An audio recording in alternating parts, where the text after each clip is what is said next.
Chapter 1. The City Heat.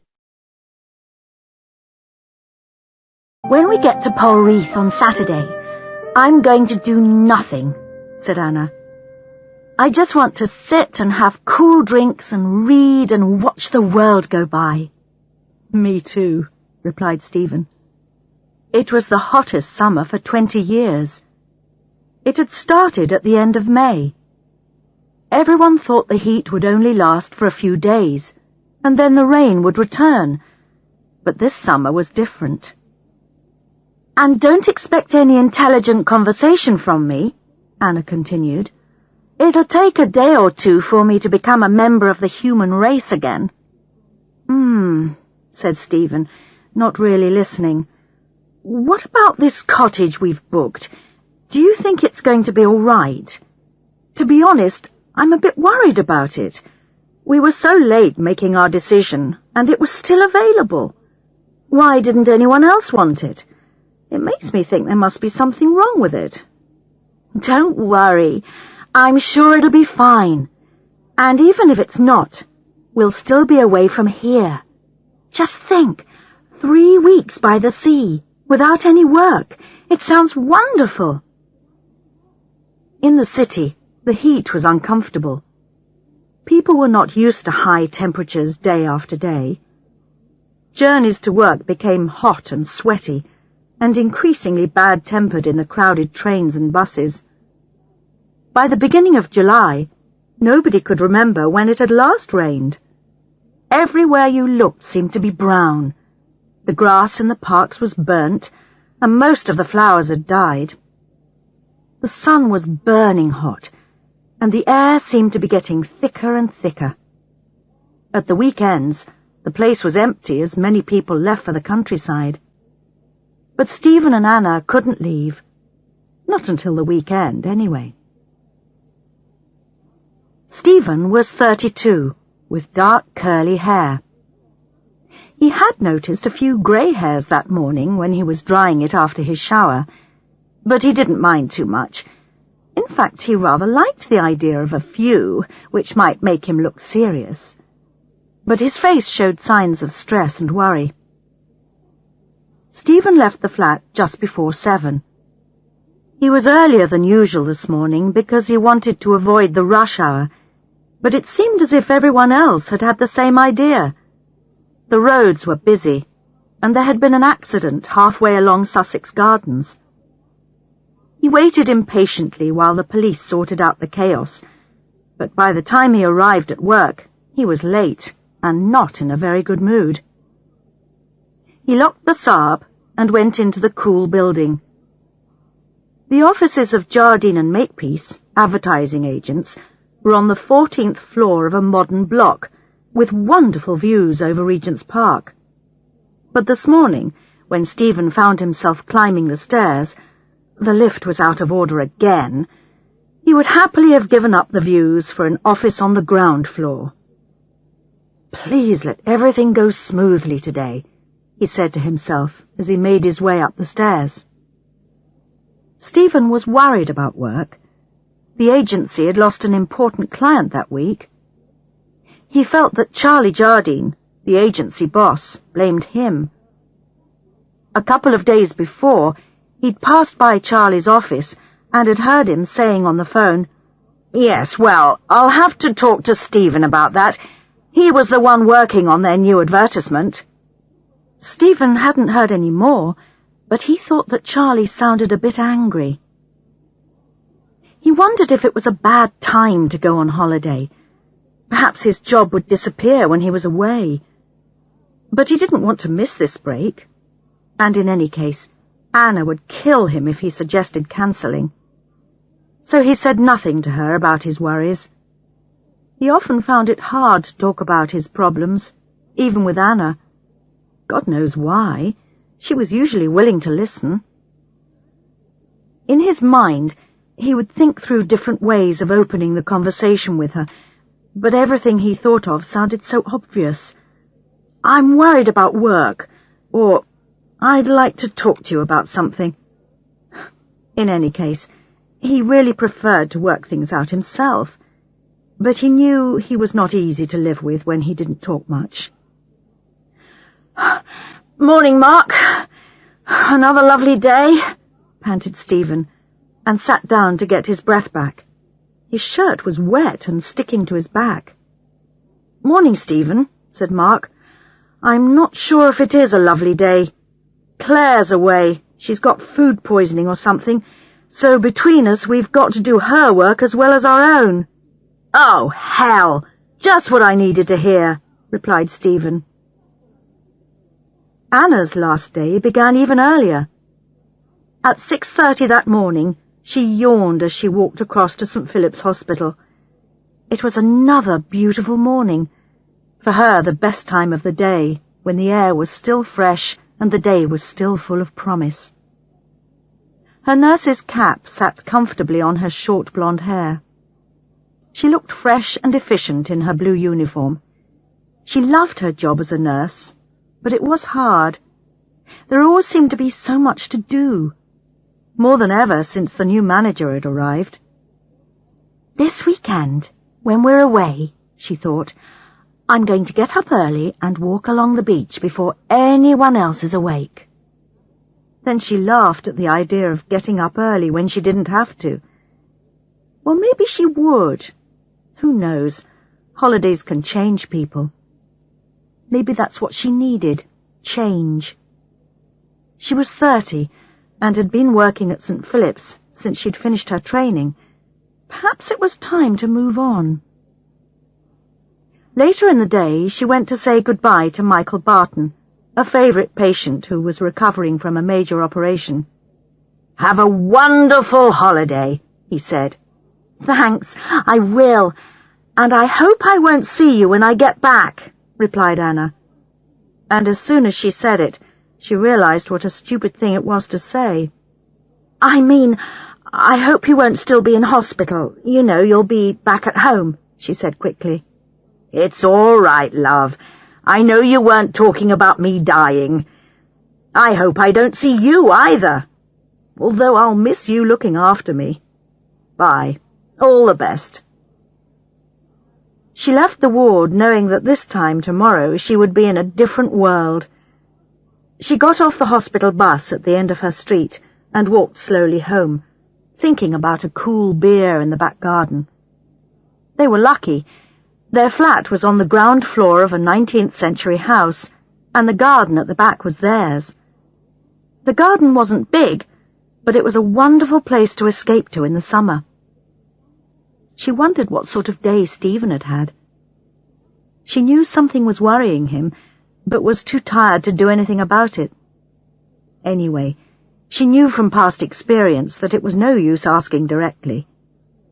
He'd once told her that he could only talk about difficult things after they were past and no longer difficult. "I'll find out what it is on holiday," she thought, "when we've got more time and energy." As Stephen was about to leave the office that evening, Charlie Jardine called him into his office and told him that there were going to be some changes in the next month, that probably one member of staff would have to go, be made redundant, was how Charlie said it.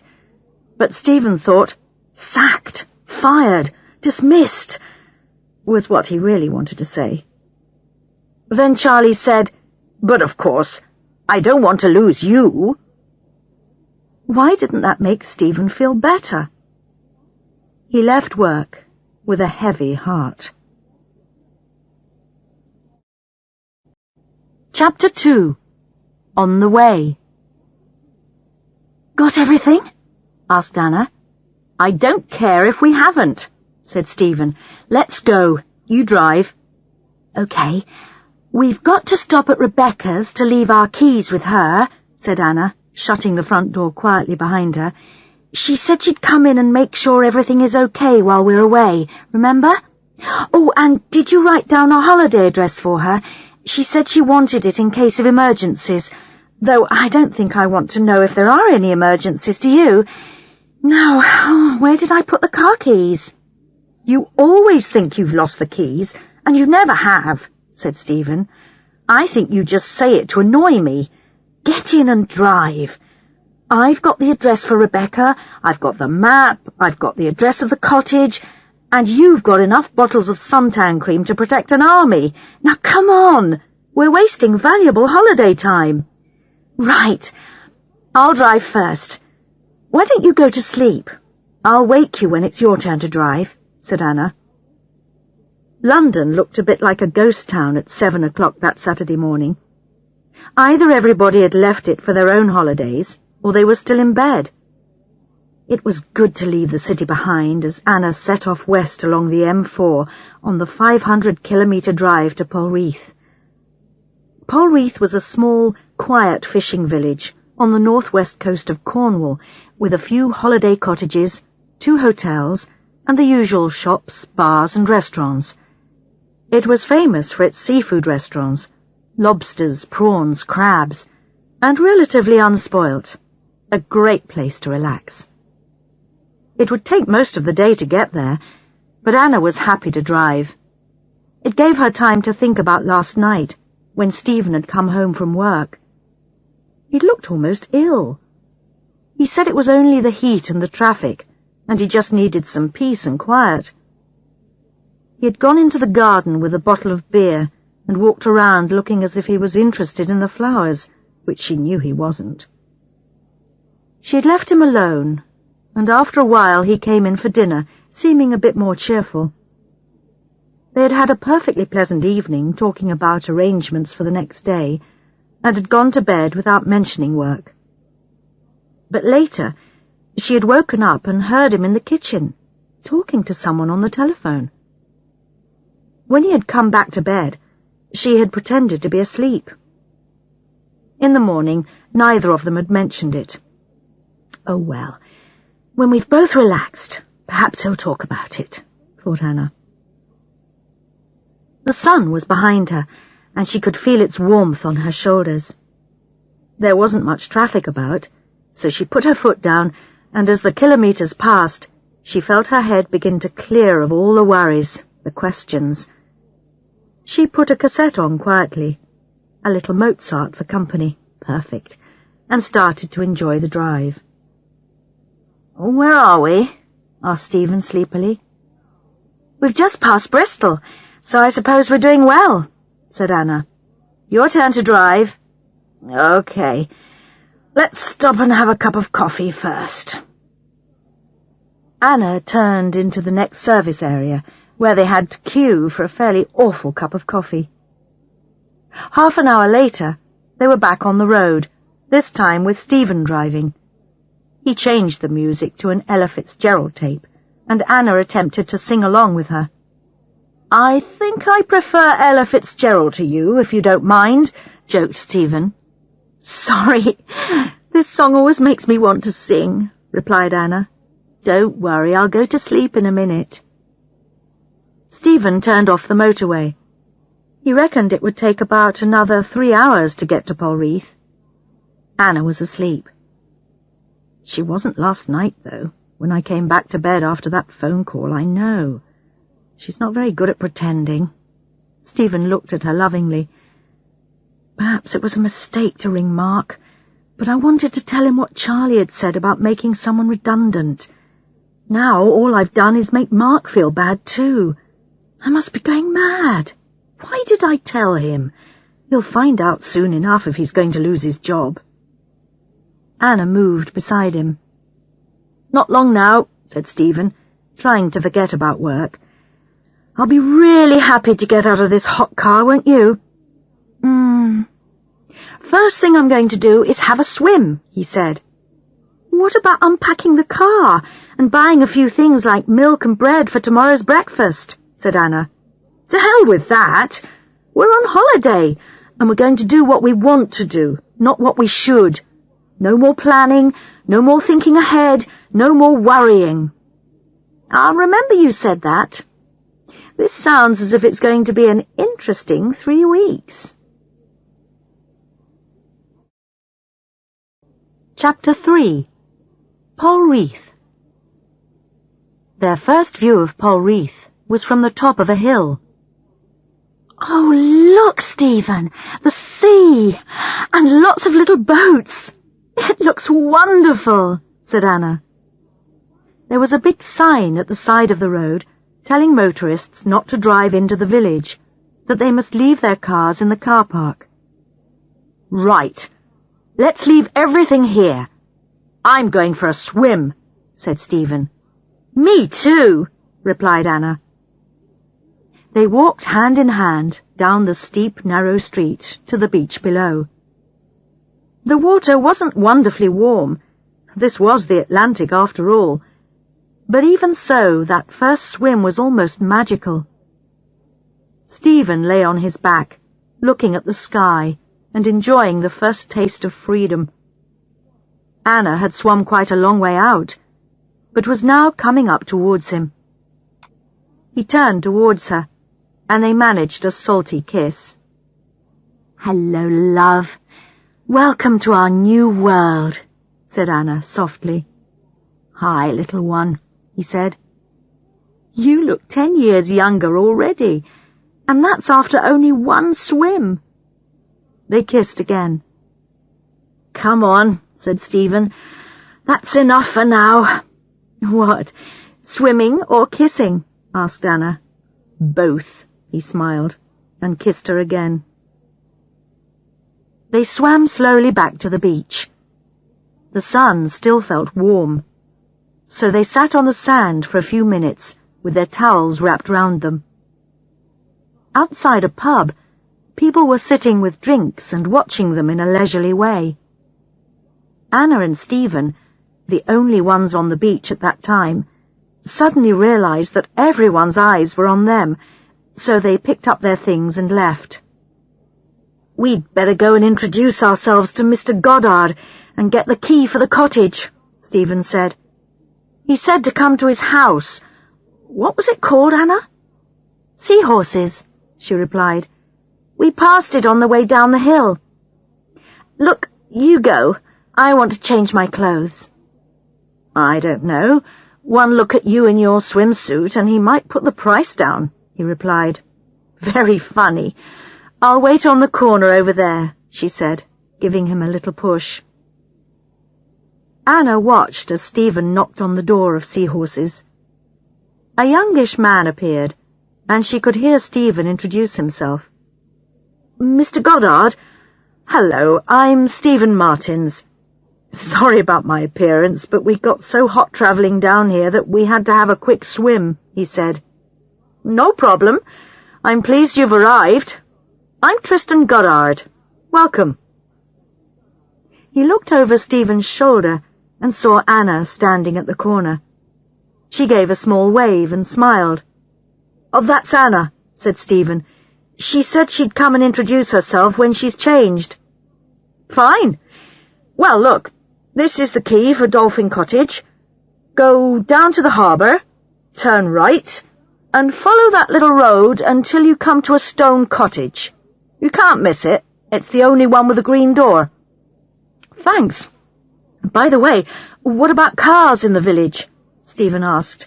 "Can I bring the car down? It's in the car park at the top of the hill at the moment."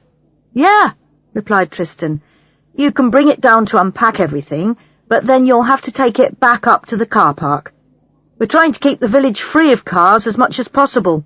It used to be a real problem with the fishermen trying to get up and down to the harbour in their vans and visitors parking on the streets. So now no visitors' cars are allowed. Sorry." "Well, that's okay," Stephen said. "I'll be perfectly happy without it." "Fine. I'll come down a bit later then to see that everything's okay," said Tristan. Tristan stood on the step and watched Stephen join Anna. As they walked down the street holding hands, he couldn't help noticing how good she looked in her swimsuit. They seemed very comfortable with each other, he thought, and wondered how long they'd been together. Half smiling, he turned and went back into the house, with the picture of Stephen and Anna still in his head. Then the picture changed to him and Jill last summer, when they'd been so happy. Now she was in London, and God knows when they were going to be together again, if ever. She refused to live in Polreath. She said it was too dead in the winter, and he knew he couldn't live in London. In fact, He had no wish to live anywhere but Polreath. To him it had everything. For 7 months of the year, the visitors brought life and work to the village, and for the remaining 5 months, the locals had the place to themselves. He loved it in the middle of winter when the sea was rough and the waves crashed over the harbour wall. It was impossible then for any of the fishermen to go to sea, and the village had the feeling of being an island with no way of escape. Jill had wanted to leave as soon as the summer had finished, to go back to the bright lights. This summer she'd been down, and for a few weeks they'd got on as well together as last year. But soon he had seen that she was getting bored. And then the telephone call with the promise of a new, exciting job had pulled her back to London. They still spoke on the phone, but in his heart he knew that the whole thing was over. He sighed sadly and sat down to plan his work for tomorrow. During the summer months, he took visitors in his boat to Skellig, the island off the headland, on fishing trips, and on day-long trips along the coast, and anything else they wanted to do. And he still managed to do a bit of fishing between trips. His first trip was at 9:30, 10 people to take to Skellig. He left the front door open to get a bit more air into the house, and walked down the narrow streets to Dolphin Cottage. "Hello? Anyone at home?" called Tristan. "Oh, hello, I'm Anna. Come in." Anna led the way into the kitchen. Tristan followed, and thought she looked good in jeans, too. Stephen was putting things away in cupboards. "Is everything okay? Have you found your way around?" asked Tristan. Stephen smiled. "Yes, everything's just perfect. And thank you for buying the bread and milk and things. How much do we owe you for that?" "Oh, don't worry about it now. You can pay me at the end. I thought you might arrive after the shop had closed, so I just bought a few essentials." "Thanks a lot," said Anna. Stephen had told Anna that Tristan seemed very nice, and she had to agree. She found herself almost staring at him. He had the most amazing eyes, sort of strong blue, that seemed to look through you. She thought he must be in his early 30s, about the same age as Stephen, but taller and slimmer, and with those wonderful eyes. He was saying something to Stephen, but she wasn't really listening. "What do you think, Anna? Shall we go?" said Stephen. "What? Sorry, I wasn't listening. Shall we go where?" "Tristan was just saying that he was running a boat trip to a little island at 9:30 tomorrow morning, and would we like to go?" said Stephen. Anna said, "Really? Do you often do boat trips?" "Yes, there's something happening every day. In fact, you should find a list of trips on the wall by the back door." Tristan pointed. "Yes, look, there it is." She made herself turn round to look. "I'd really quite like to explore Polreath tomorrow morning," Anna said. "It seems funny to go on a trip before we've had a look round here first. We can go on the boat any day." "True. We'll do that then, Tristan," said Stephen. "Have a day wandering around the village, and then come with you later in the week." "Okay. Well, I'll be off now and leave you to it," Tristan said, moving towards the door. "If you've got any problems, you know where I live. Bye for now." Half an hour later, Stephen and Anna were sitting outside drinking coffee in the front garden. The cottage was exactly how they'd imagined it, a traditional fisherman's cottage built of stone with very thick walls to keep out the wind. The tiny garden at the front looked over the harbour.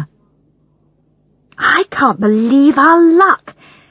Can you imagine anything more ideal than this?" asked Anna. "And what about Tristan? Don't you think he's got the most amazing eyes? I couldn't stop looking at him." "I noticed. Actually, you're right. His eyes are interesting. I'd like eyes like that." So would I. And I wouldn't mind his hair either. It's all curly like yours is when you've just had a shower, except his is really blonde. Okay, that's enough about Tristan, laughed Stephen. I might get jealous. Anyway, he can't be so good-looking and a really nice person. There's probably something wrong with him. Later, Stephen came into the bedroom, drying his hair after a cool shower. Anna looked at him and smiled. She wondered if he remembered the conversation about Tristan's hair. Had he come in with wet hair deliberately, just to remind her that she'd always liked his hair? They lay there, side by side, touching, with the sound of the sea coming through the open window. Chapter 4. Exploring the Village. The next day, Anna woke up not long after dawn. She could hear seagulls crying. She thought about an early morning walk. Maybe tomorrow, she decided, and turned over for a bit more sleep. She didn't notice that Stephen wasn't lying beside her. Stephen had woken up even earlier and had heard the sounds of the birds. He lay there for a time, listening, but slowly his mind started to fill up with memories of his last conversation with his boss. Oh no, he thought, I don't want to start thinking about that now. I'm on holiday. I need a break. But the problems of the last few weeks at work wouldn't go away. He could feel his stomach begin to get tight, a sure sign that he was getting worried. It's no good, he thought. I'll have to get up and do something. Quietly he got dressed and left the cottage. The sun had just risen, and the air already felt warm. He started jogging up the hill out of the village, hoping that some physical activity would help. By the time he reached the top, he was a bit out of breath. He looked into the car park to make sure the car was still there, then carried on walking. There was a signpost saying footpath, so he went along it. It led to the edge of the cliff. At this point, he was standing about 100 meters above the sea, looking back down onto Polreath Harbour. It was a wonderful view, one he felt he'd always remember. There were 1 or 2 people on their boats in the harbour, including a blonde-haired man. I wonder if that's Tristan, thought Stephen. He watched the activity in the harbour, and slowly the tightness in his stomach started to go away. He felt calmer. He realized that the problems at work were not going to disappear. He was going to have to think about his job clearly and carefully and decide what he really wanted to do, and try and talk to Anna about it. Once or twice recently, he had seen her looking at him almost angrily. Poor Anna, he thought. She must get fed up with me sometimes. He had started to walk back along the path when he heard voices from the harbour below. He turned and saw a dark-haired man standing at the front of a fishing boat, shouting at the blonde man. They seemed to be having some sort of argument. The dark-haired man kept pointing at the blonde man's boat. Stephen enjoyed the fact that other people seemed to have problems at work too, not just him. And he watched as the 2 small boats left the harbour. When he got back to Dolphin Cottage with some fresh bread, Anna was sitting in the front garden with a cup of coffee. She looked at him closely and said, "Hello, are you all right?" "Yes, I'm fine. I woke up early and decided to get some exercise. And some fresh bread. Here, smell it. Straight from the baker's. Delicious. Let's have breakfast out here. You can tell me what the village is like." Stephen told her about the argument in the harbour and how he was sure one of the men was Tristan, but he didn't tell her what had made him get up so early. Time to get serious later, not now.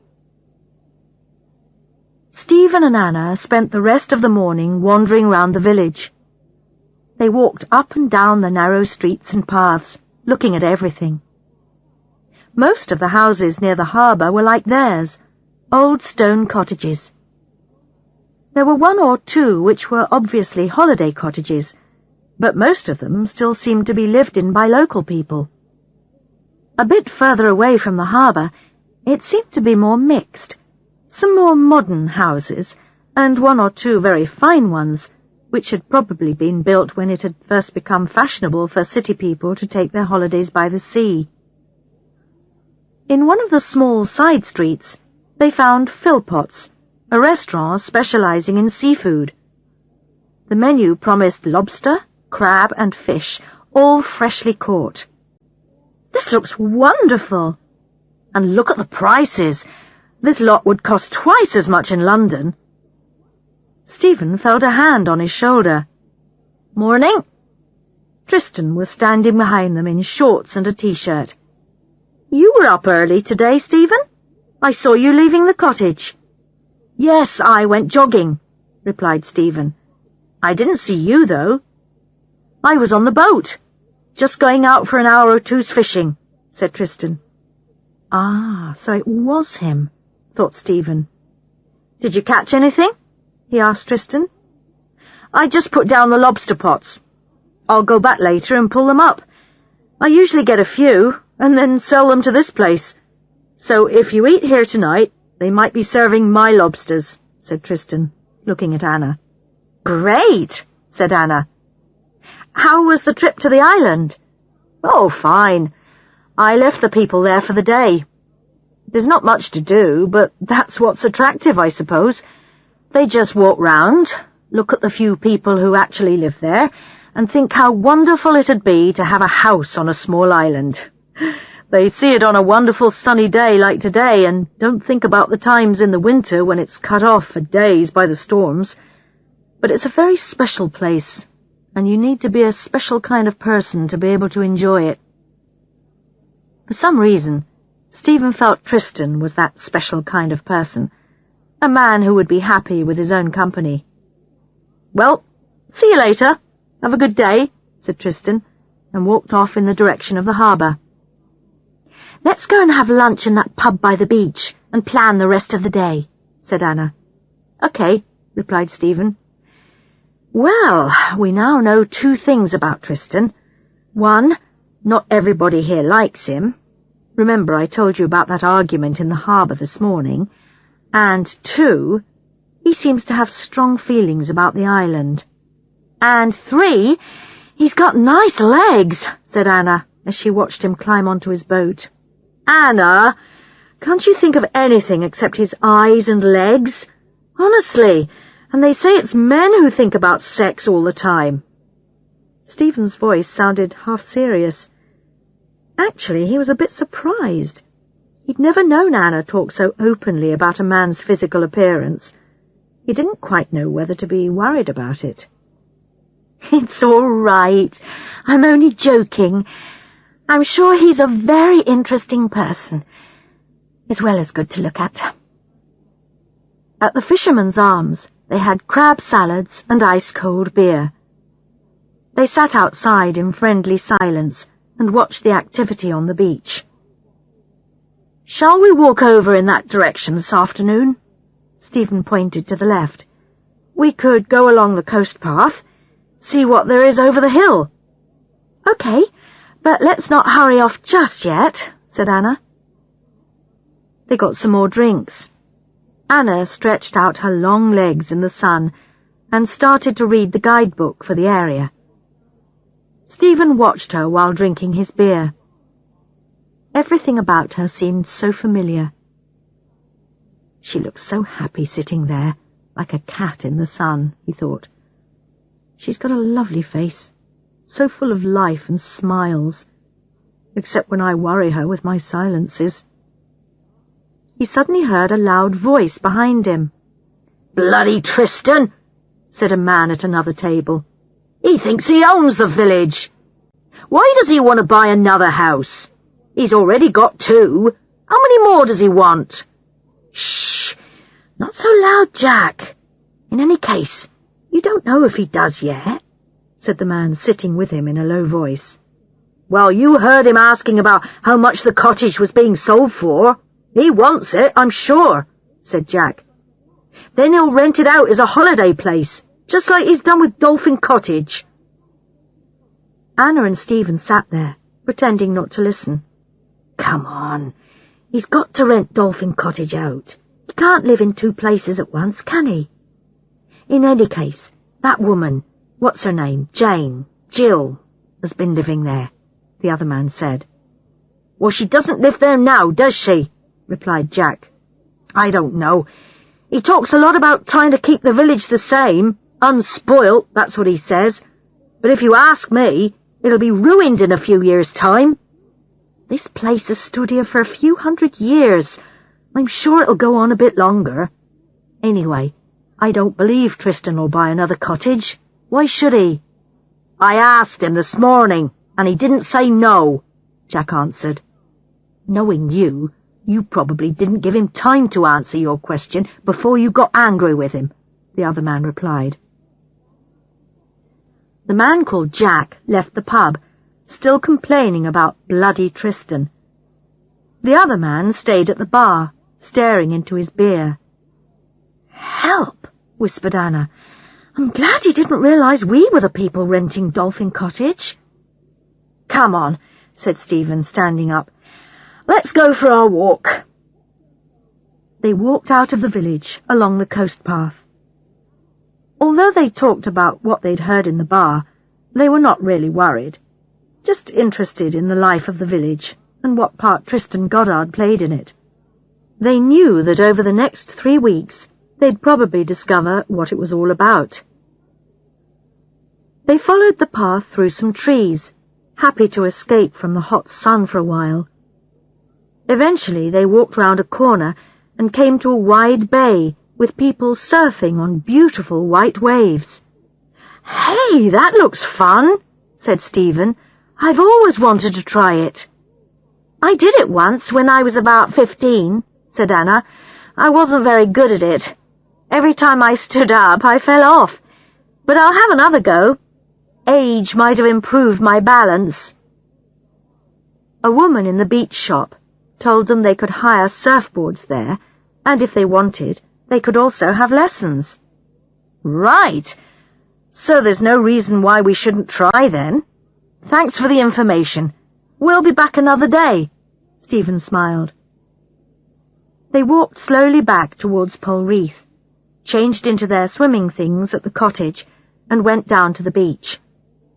The sand was warm from the day's sun, and Stephen fell asleep lying there. Anna continued reading her local guidebook. This was always the first thing she bought when she went to a new place, and a map of the area. She enjoyed getting information which she'd then pass on to Stephen, who actually didn't always want to know. In fact, she sometimes annoyed him with her facts. Stephen woke up, saw Anna with her nose in the book, and knew that tonight in the restaurant she was going to say, I read in the guidebook that... many times. He turned over quietly and ran his finger down her back. Oh, hello. Had a good sleep? You probably needed it after your early start this morning. He stood up and stretched. Time for a swim?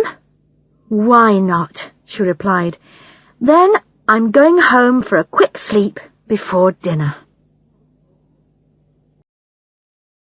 Chapter 5. Philpotts. Sitting at dinner in Philpotts that evening, Anna felt wonderful. The fresh air, the sun, the swimming, everything had made her feel so alive. She found it hard to remember the Anna of a few days ago, and she almost couldn't recognize Stephen, he looked so relaxed. You've got a red nose, she said. It's not red. It's the light in this restaurant. And have you seen yours, by the way? Yes, it looks very healthy, she replied.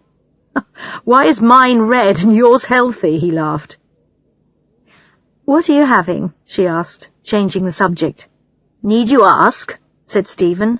"Lobster à l'américaine, of course. And you?" "The same. Do you think it's one of Tristan's?" "Will we be able to taste the difference?" he joked. Anna knew that over dinner, Stephen would probably find it easy to start talking about the things that were making him unhappy, but she didn't want him to. She wanted a relaxed, uncomplicated meal, an evening without thinking about London, work, or Stephen's problems, so she deliberately kept the conversation away from anything serious. "Hey, look at that! Doesn't it look wonderful?" Anna said, when the waiter brought their plates to the table. The warm lobster pieces covered each plate, and a little bowl of extra sauce came with it. She dipped some bread into the sauce. This is seriously delicious." The lobster was followed by a lime and lemon dessert, and a wonderful selection of cheeses. They finished with strong coffee. "We're going to be all right here, aren't we?" said Anna, as they stood up to go. "I think this is going to turn out to be our best holiday ever." "I hope so," said Stephen. Just as they were leaving, Tristan arrived. "Evening. I thought you might be here," he said. "I just wondered if you'd like to come fishing tomorrow morning, Stephen. You obviously get up early, and I usually go out about 6:30 for a couple of hours. But you too, Anna, if you'd like." "Thanks, Tristan," said Stephen. "I'd enjoy that. What about you, Anna?" "I'd rather have a bit longer in bed tomorrow morning. I'm still catching up on my sleep. But you go, Stephen." "Meet me at the harbour at about 6 tomorrow, then," said Tristan. "It's a blue boat called Wave Dancer." "Right. See you there. And thanks again. Good night." "That should be interesting," said Anna to Stephen as they walked home. "I shall expect you to find out everything about him. All that business with that man in the pub yesterday. Who the woman is who lived in our cottage. Everything, please." "I'm going fishing. I'm not going to question him about his private life," Stephen laughed. "If I catch anything, we can have it for tomorrow night's dinner, can't we?" "Yes, but don't bring home a lobster, please. I don't know whether I could cook one of those. They're alive when you put them in boiling water, and they make a terrible noise. I know it's stupid, but I'd rather eat lobster at Philpotts and not hear them dying." "Don't worry," Stephen said. "I don't expect Tristan will let me have one. I should think he needs to sell the expensive stuff to make some money." At 6 the next morning, Tristan was waiting on his boat, Wave Dancer. He was dressed in the shorts he seemed to live in during the hot weather. He was wondering why he'd asked Stephen and Anna to come with him. He didn't usually ask the Dolphin Cottage people out on his boat in his private time, but there was something he liked about Stephen and Anna. They were different. But was he feeling just the smallest bit of disappointment that it was only Stephen who was coming?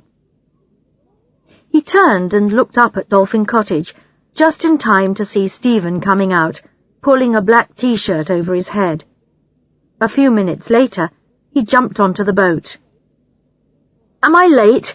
Sorry," he said. "Had a bit of difficulty waking up this morning. Could be something to do with the excellent wine last night." Tristan smiled. "Do you know anything about boats?" he asked. "Sure. I'm used to boats. We always had holidays by the sea when I was a kid, and my parents taught me what to do." They left the harbour and turned north following the coast. Tristan dropped some lobster pots into the sea and said he'd collect them later that day. The sea was calm as they continued northwards.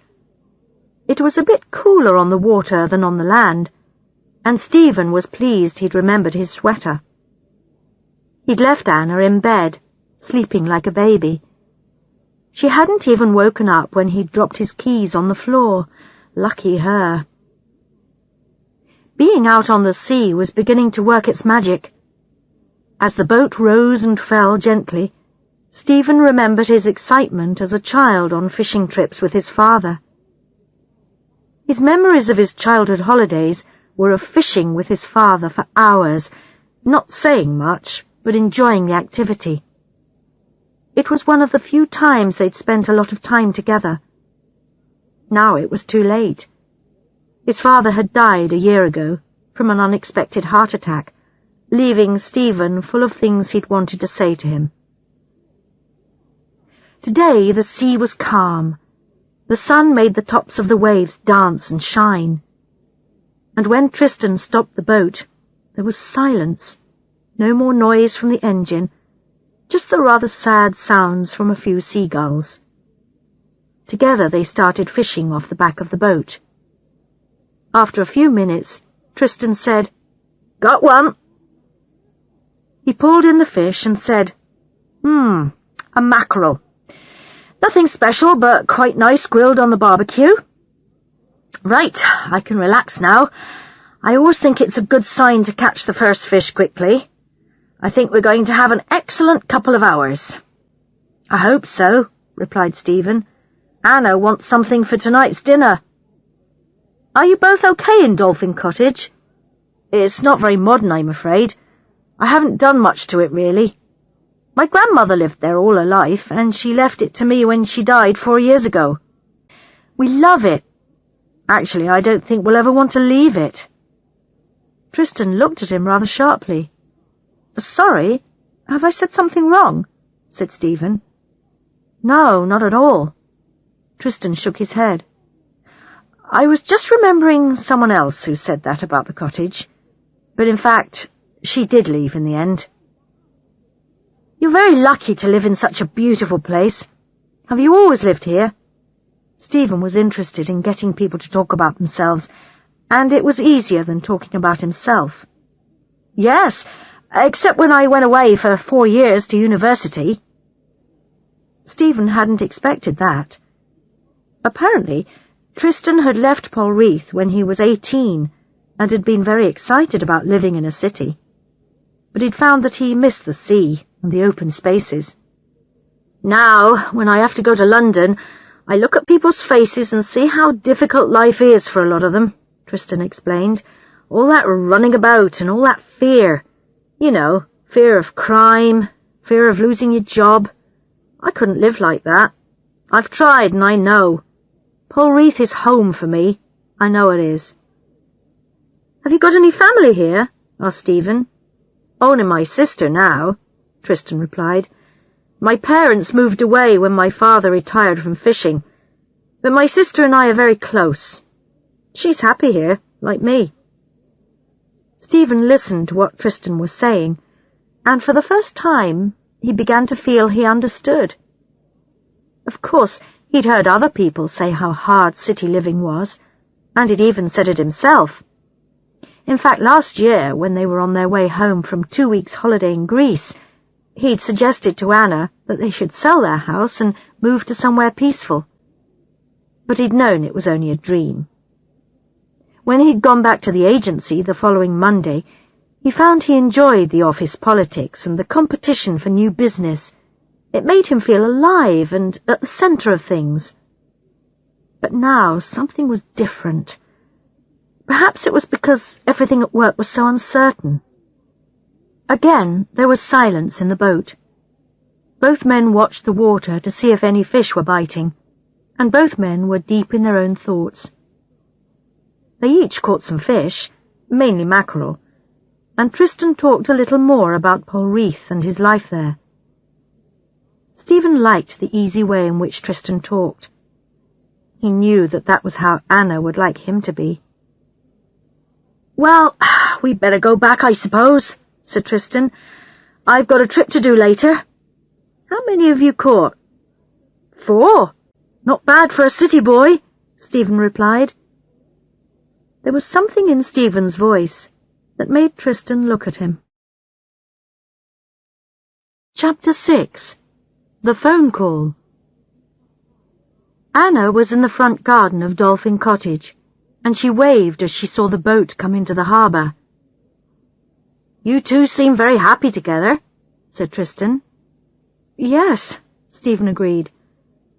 They had known Tristan for only a few days, and it seemed to Stephen a rather personal thing to say, but then Stephen realized he didn't mind. "Have you got anyone special?" he asked. "Sort of," Tristan replied, and busied himself tying up the boat to the harbour side. He didn't really feel like going into detail about it at that moment. One reason was that he was thinking about Anna, not Jill. "Thanks for the trip," said Stephen. "It was great. By the way, if you're not doing anything tonight, would you like to come and have dinner with us? We could barbecue the fish. Bring your friend if you want." "Okay, thanks. It'll just be me, though," said Tristan, pleased at the thought of seeing Anna again. "Fine. See you about 8, then." Stephen walked up from the harbour and held up his fish to show Anna, but when he got nearer, he could see that something was wrong. "What's the matter?" he asked. "Has something happened?" "Afraid so. Rebecca's just phoned and said your office needs you to ring them immediately." "Oh, shit! I knew we shouldn't have left our number with Rebecca," he said angrily. "What the hell do they want? I don't feel like ringing them back. I think I just won't, and pretend we never got the message. Do you know if Rebecca told the office she knew where we were?" "Apparently she said she'd pass the message on to you, so I guess you'll have to contact them." "Oh, bloody hell!" Stephen threw the fish down on the table and went inside. She could hear him in the kitchen, noisily making a cup of coffee. She wondered what the problem was at his office. She had met Charlie Jardine, Stephen's boss, a couple of times, and he'd seemed to be a reasonable person. What was it all about? Stephen must be talking to him now. She could hear his voice rising in anger, and then she heard him put the phone down with a bang. He came out and sat next to Anna. His face was red with anger. "Well?" she asked. "Charlie wants everybody back in the office for a crisis meeting tomorrow. Everybody, and that includes me," Stephen replied. "Another agency wants to buy our company." "Can't you talk about it on the phone?" Anna asked. "Apparently things are happening so quickly, and he needs to be able to act fast." Stephen stood up and started walking up and down the tiny front garden. "And he says he wants to do what's best for the company. He sounded really worried on the phone." "So you're going then," she said, rather coldly. "I'll have to. Mark's been called back from a conference in Italy as well." "Well, that's work, not a holiday," said Anna sharply. "I know. Oh, look, I'm sorry." Stephen put his arms round her. "I know this has ruined things for you as well. If I go this morning, I'll come back straight after the meeting. I'll drive through the night if I have to, but I promise I'll be back for breakfast on Thursday." "Could you lose your job if someone buys the company?" Anna asked. "Yes, it's quite possible," Stephen said. "It's also possible I could lose it anyway. The agency is obviously in a bad way, as far as money goes." "Oh, Stephen, just when we were beginning to relax here. It's not fair," said Anna, close to tears. Stephen finished his coffee and went back into the cottage. Anna continued to sit in the front garden. Half an hour later, Stephen appeared, carrying a small bag and wearing his work trousers. "I'll walk with you to the car," said Anna. It felt unreal to both of them, him going, her staying. She could see that Stephen's mind was already full of work. The inside of the car was hot from being in the sun, so they opened all the doors to let some air in. "You'll be okay on your own for 2 days, won't you?" said Stephen. "Yes, no problem. Don't worry about me. You just be careful driving. Take care, please." "I will. Bye, love." "Bye." "I don't know what to say. Good luck, I suppose." Ring me tonight from home. I want to know you're there." Anna watched Stephen drive away. Poor man, she thought, and then, selfishly, "I'm pleased I don't have to go too." Chapter 7. Tristan Comes for Dinner. Anna had a pleasant day. It was difficult not to. Polreath was the same interesting place, and the weather was wonderful again. She walked around and did a bit of shopping. Some people in the village were beginning to greet her. "Morning! Another nice day," they said, and she smiled back. She sat in the front garden of the cottage, reading and watching all the comings and goings in the harbour. She was learning to recognise some of the different boats, which ones were fishing boats, and which ones were owned by visitors. Tristan's boat, full of passengers, went out, and she decided she'd find out where he was going the next day. It might be nice to do something with other people tomorrow, she thought. She looked at Stephen's fish in the fridge and remembered how pleased he'd looked when he'd got off Tristan's boat earlier that day. "I'll have some later," she thought. "Don't want to waste them." In the late afternoon, she went for a swim. Back home, she showered and sat with a glass of white wine in the front garden until the sun disappeared behind the hill. Then she went inside to get some dinner. There was a knock on the door, and Tristan appeared. "Hello? I hope I'm not late." "Pardon?" said Anna. "Late for what?" "Dinner. Stephen asked me for dinner." Tristan could see something was wrong. "Oh, no. I can see you didn't know." "I'm sorry. Come in. No, I didn't know. The thing is," explained Anna, "Stephen's had to go back to London. He had a phone call when you were out fishing this morning, and he's gone." "Oh, I'm sorry. Is everything all right? I mean, I hope nothing bad has happened."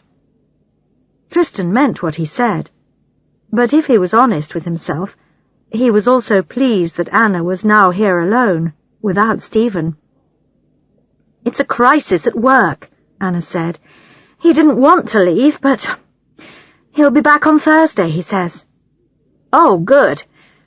Anyway, I'll go. Don't worry about dinner," said Tristan. "No, stay, really," she said. "I was just grilling the fish. I can easily do some more. Help yourself to a glass of wine." "Well, if you're sure. Thanks." Tristan poured himself a drink and filled up Anna's glass as well. "Can I do anything?" he asked. "You could cut the bread, if you want, and take all the plates and stuff outside. Is it okay with you if we eat outside?" "Fine." Tristan carried everything into the front garden and waited for Anna. He felt a bit strange sitting there, remembering other times he'd had dinner at the cottage. Jill and he used to eat there most evenings during their first summer together. But when she was here earlier this year, though, she seemed to prefer to eat at his house, or in the village somewhere.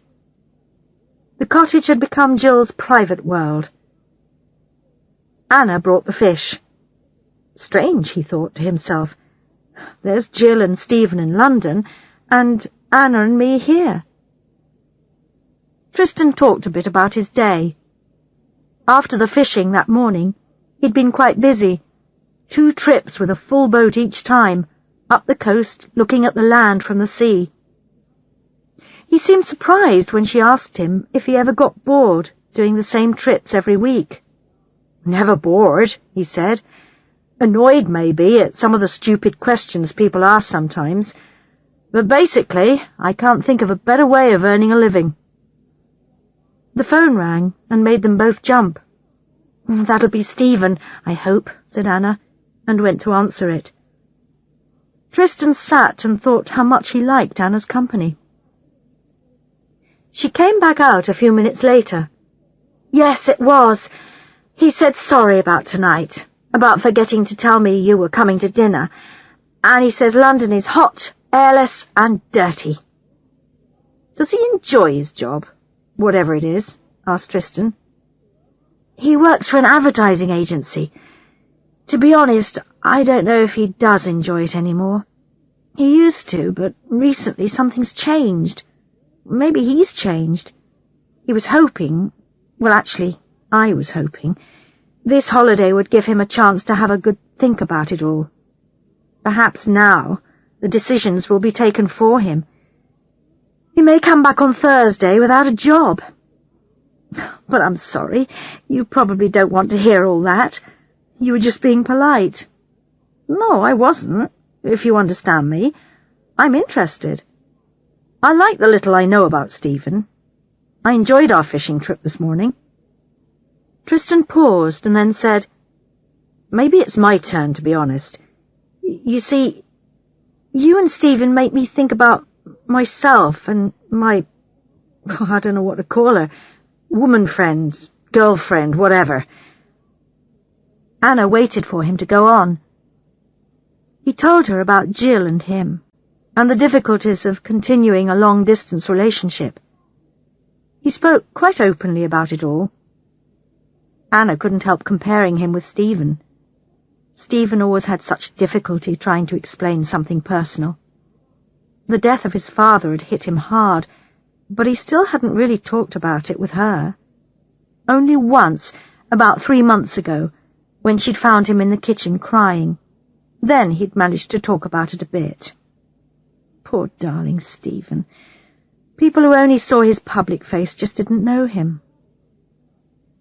They opened another bottle of wine and carried on talking about him, about her and Stephen, about the village and the people who lived there. Finally, Tristan stood up. "It's time I went. Thank you for a really nice evening. You're a good listener. So are you." "Shall I see you tomorrow?" he asked. "Yes, I was thinking of coming on one of your trips. Where are you going in the morning?" asked Anna. "Out past Skellig and round the rocks." He took a step nearer her. "It's a good trip. The boat leaves at 10. "Fine. I'll be there." Maybe it was the wine, but he seemed to be standing closer. He put his hands on her shoulders and kissed her quite firmly on the lips. "Good night. See you in the morning," he said, and closed the gate behind him. Chapter 8. On Wave Dancer. When Anna woke the next morning, she forgot that Stephen wasn't in bed next to her until she turned over to touch him. She looked at her watch. 8 o'clock. He'd be on his way to the office now, probably caught in traffic. Poor thing. She lay there for a while thinking about him, and wondering how much today would change their lives. "Coffee," she thought, "and I think I'll go and get the newspaper. I can do the crossword before I go on the trip." On her way down to the shop, she started thinking about last night's dinner with Tristan. She wondered if today they'd be as easy with each other as they'd been last night. The woman in the shop said, "Morning. Did you have a nice dinner last night?" "Yes, thank you," said Anna in a surprised voice. The woman continued, "I saw you when I was walking my dog. You can't keep anything secret in this place for long." Anna laughed. I must remember that, she thought. Back home, she tried the crossword, but it was too difficult, so she left it for later. She could see Tristan's boat below with Tristan on board. She noticed there was more movement on the sea today.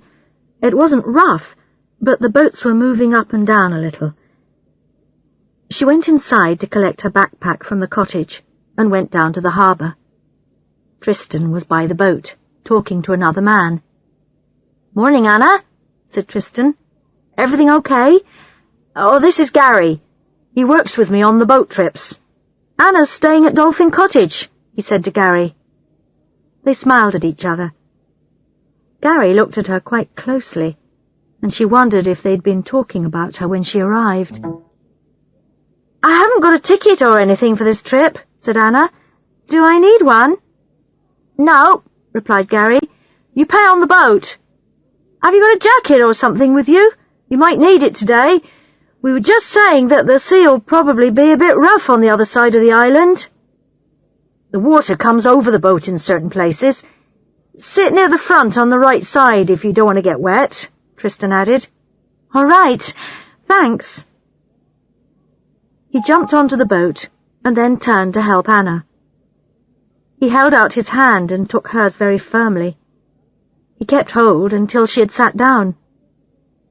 Other people were now arriving and getting on the boat. Most of them seemed to know Tristan. Perhaps they went on his trips often. Anna recognized one or two who she'd seen on the beach or in the village somewhere. Everybody seemed very well prepared. Jackets, extra sweaters, binoculars, cameras.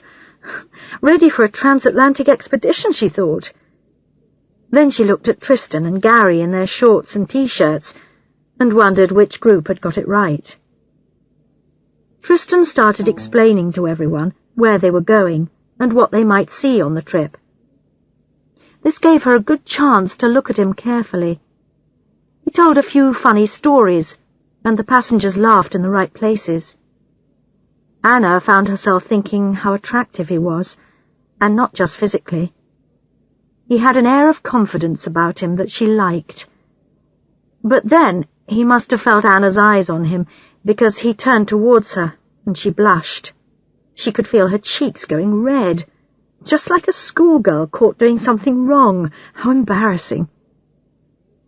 As soon as they left the harbour, the sea became much rougher, but nobody seemed to be worried.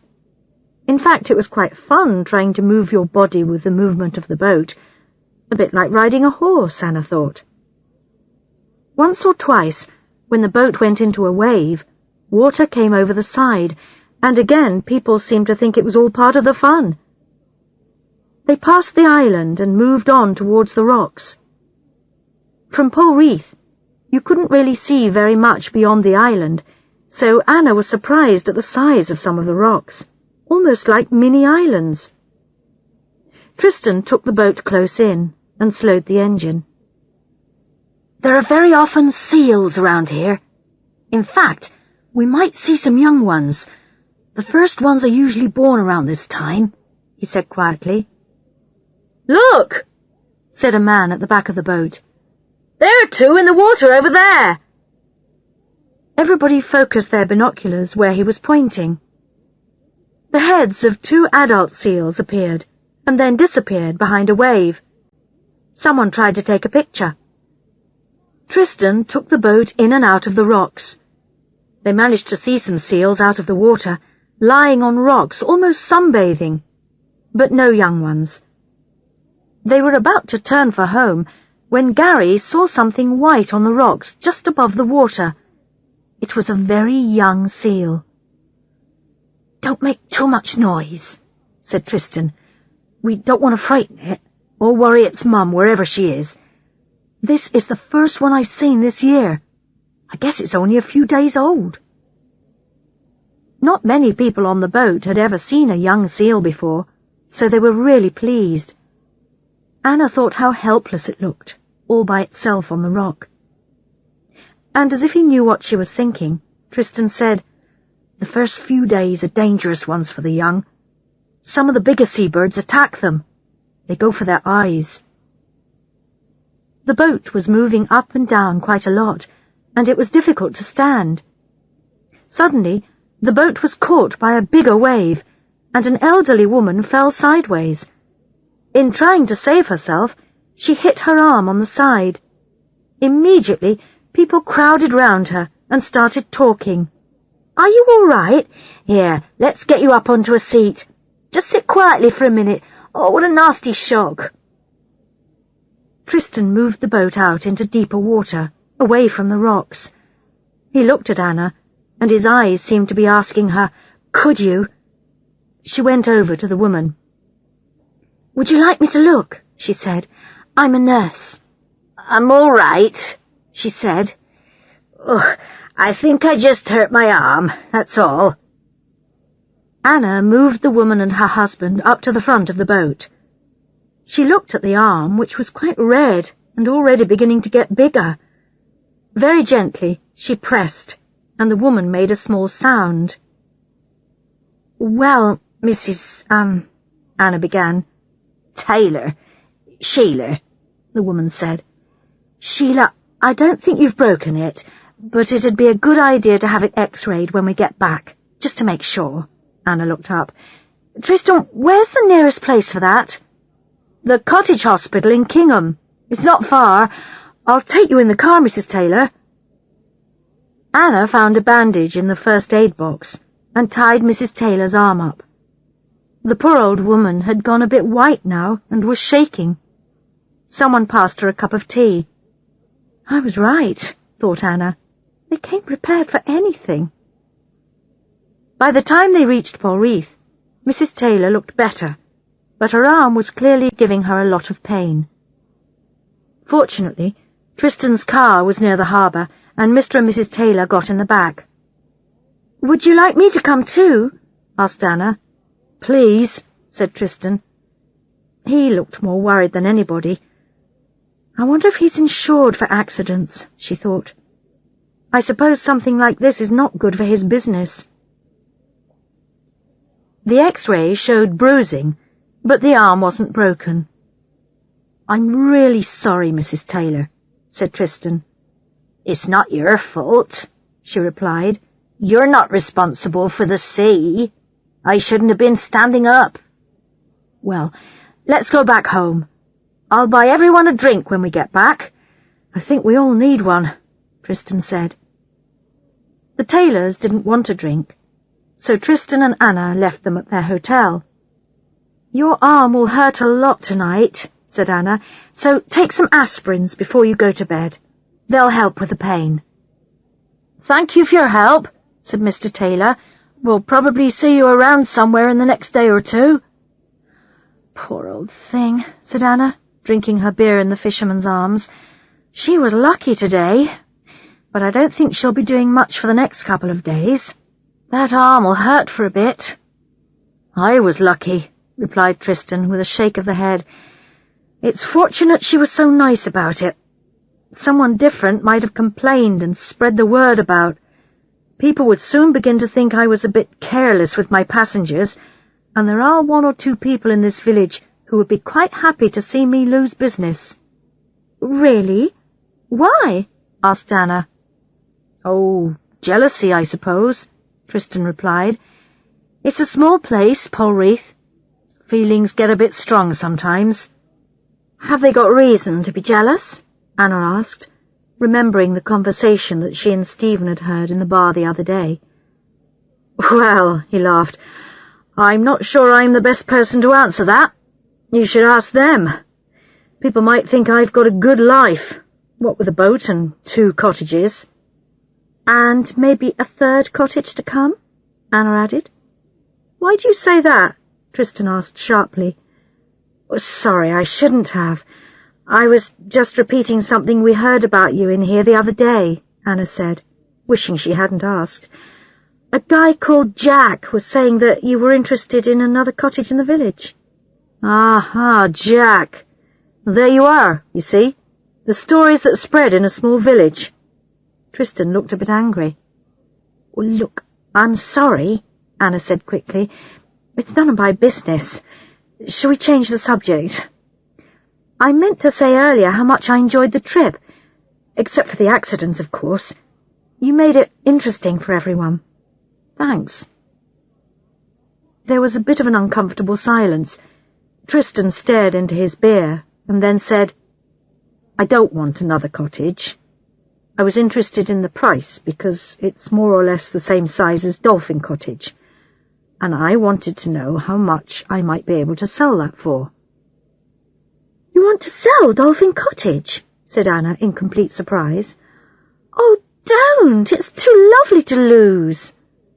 "I don't really know whether I want to or not. I might need to get some money. It's got some rather mixed memories for me. Jill, you know.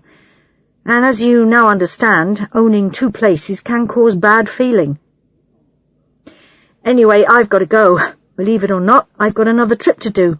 A quick 1 hour up the coast. He waited a second or two before continuing. But I was wondering, if you're not doing anything tonight, can I buy you dinner? To thank you for dinner last night, and for Mrs. Taylor. He looked at her carefully to see what she would say. Would she think he was just being friendly, or more than that? He meant it to be friendly, but he had an awful feeling he wanted more. "Thank you. I'd like that," she said, returning his look. "I thought we could drive to a place in the next village. It'd be a change. Meet in the car park at 8? Fine. Have a safe trip this afternoon." She ordered a coffee and sat there, wondering what she was doing, and feeling guilty because she hadn't really thought about Stephen all day. Chapter 9. Dinner at Gino's. "Someone's going to buy the company," said Stephen on the phone from London. And then he said something about it being the best thing all round. He sounded quite cheerful, said he would be with her in the morning, and that he missed her. Anna felt, in all honesty, that she couldn't say the same thing back to him. Today had been so full of other things that she hadn't really missed him. So all she said to him was, "It'll be lovely to see you for breakfast," which was true. It would be lovely. Stephen was the most important person in her life, but she didn't say anything about going out with Tristan. She put on a bright red dress that she'd had for years, but which always made her feel great, especially when she had a suntan, and gave her hair a quick brush. She was excited about tonight. It was a great feeling getting ready to go out with another man. It reminded her of how she felt before she met Stephen. She walked slowly up the hill to the car park. "Hey, you look nice," said Anna when she saw Tristan. Instead of his usual shorts and t-shirt, Tristan was wearing trousers and a green short-sleeved shirt. "We're not going anywhere expensive, are we?" she asked. "No, just an Italian restaurant in St. Leven, not far. And you look wonderful," Tristan replied. "Shall we go?"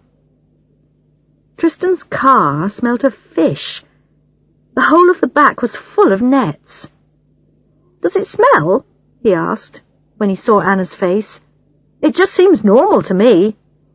"Well, I'm just glad we're not going far," laughed Anna. "Sorry.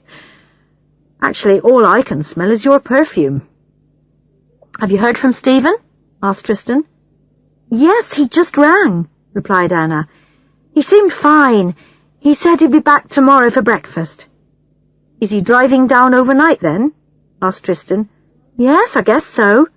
He likes night driving." It took about 15 minutes to get to St. Leven. Anna suggested going for a walk round the harbour first. She needed a bit of fresh air after the fishy car. The harbour was bigger than Polreath, and so were the fishing boats. 1 or 2 of the men on board said hello to Tristan and gave Anna a quick look. "I get the feeling I'm being noticed," Anna thought. "I wonder if that woman in the shop in Polreath is going to tell me tomorrow what I was doing tonight." "What are you smiling at?" asked Tristan. "I was just thinking how hard it would be to keep anything secret down here," Anna replied. "True. Were you thinking about anything in particular?" he asked, looking at her. "No," she lied. "Let's go and eat. I'm really hungry." Gino's restaurant was away from the sea, in a narrow street. They walked through the restaurant to the garden at the back, where there were a number of tables gathered around a pizza oven. Gino was putting in and taking out the pizzas from the oven with a long wooden thing. "Hello, Tristan. Good to see you. How are you?" said Gino. Tristan and Anna sat at the only free table and ordered 2 pizza margaritas and the house wine. They began talking about Italy, where they had both been, and then the difficulty of living away from your own country. Tristan said it was not the country that was important for him, but simply the place where you were, the town, the village. And that's why Jill and I can never work as a couple. Neither of us is willing to leave the place where we want to be. We spoke on the phone earlier today and decided to be realistic. We haven't really got a future together. I'm sure we'll try to remain friends. There was a lot between us, and we had good laughs. But everybody says that kind of thing when their relationship breaks up. I'm sorry it didn't work out for you, said Anna. Actually, you helped me to take the decision, said Tristan, and looked across at Anna to see what she would do. She was looking directly at him, so he continued. This is going to sound like a Hollywood movie, but you've woken me up. Tristan reached across the table and took her hand. I was feeling really sorry for myself, and then you and Stephen arrived. Yes, me and Stephen, Anna repeated. And, yes, it did sound like a film, she thought, but she wanted him to continue. What's so special about me and Stephen? You must meet hundreds of visitors every year, and they probably all fall in love with Paul Reith, and half of them with you, too. I don't know why. I just know I wanted to get to know you both better. Maybe you arrived at the right time, I don't know. Anyway, whatever it is, I feel clearer about some things. I don't, thought Anna.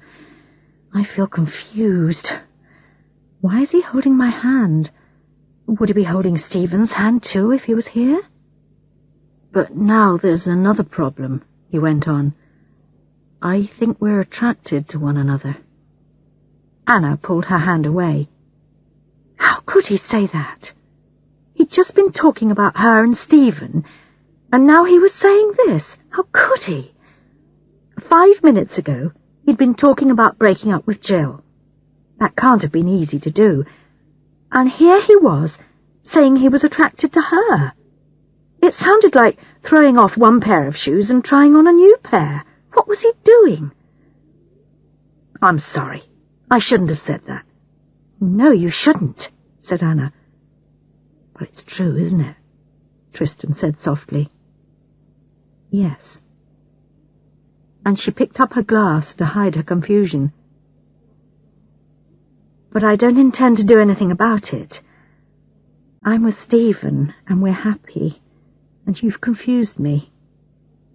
Same here, he said. He took hold of her hand again. I know you're happy with Stephen. I could see it the first day you were here. I just thought it was better to bring everything out into the open.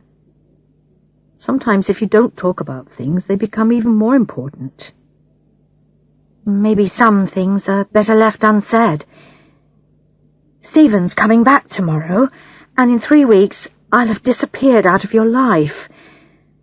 I don't know what I'm doing anymore, Anna said.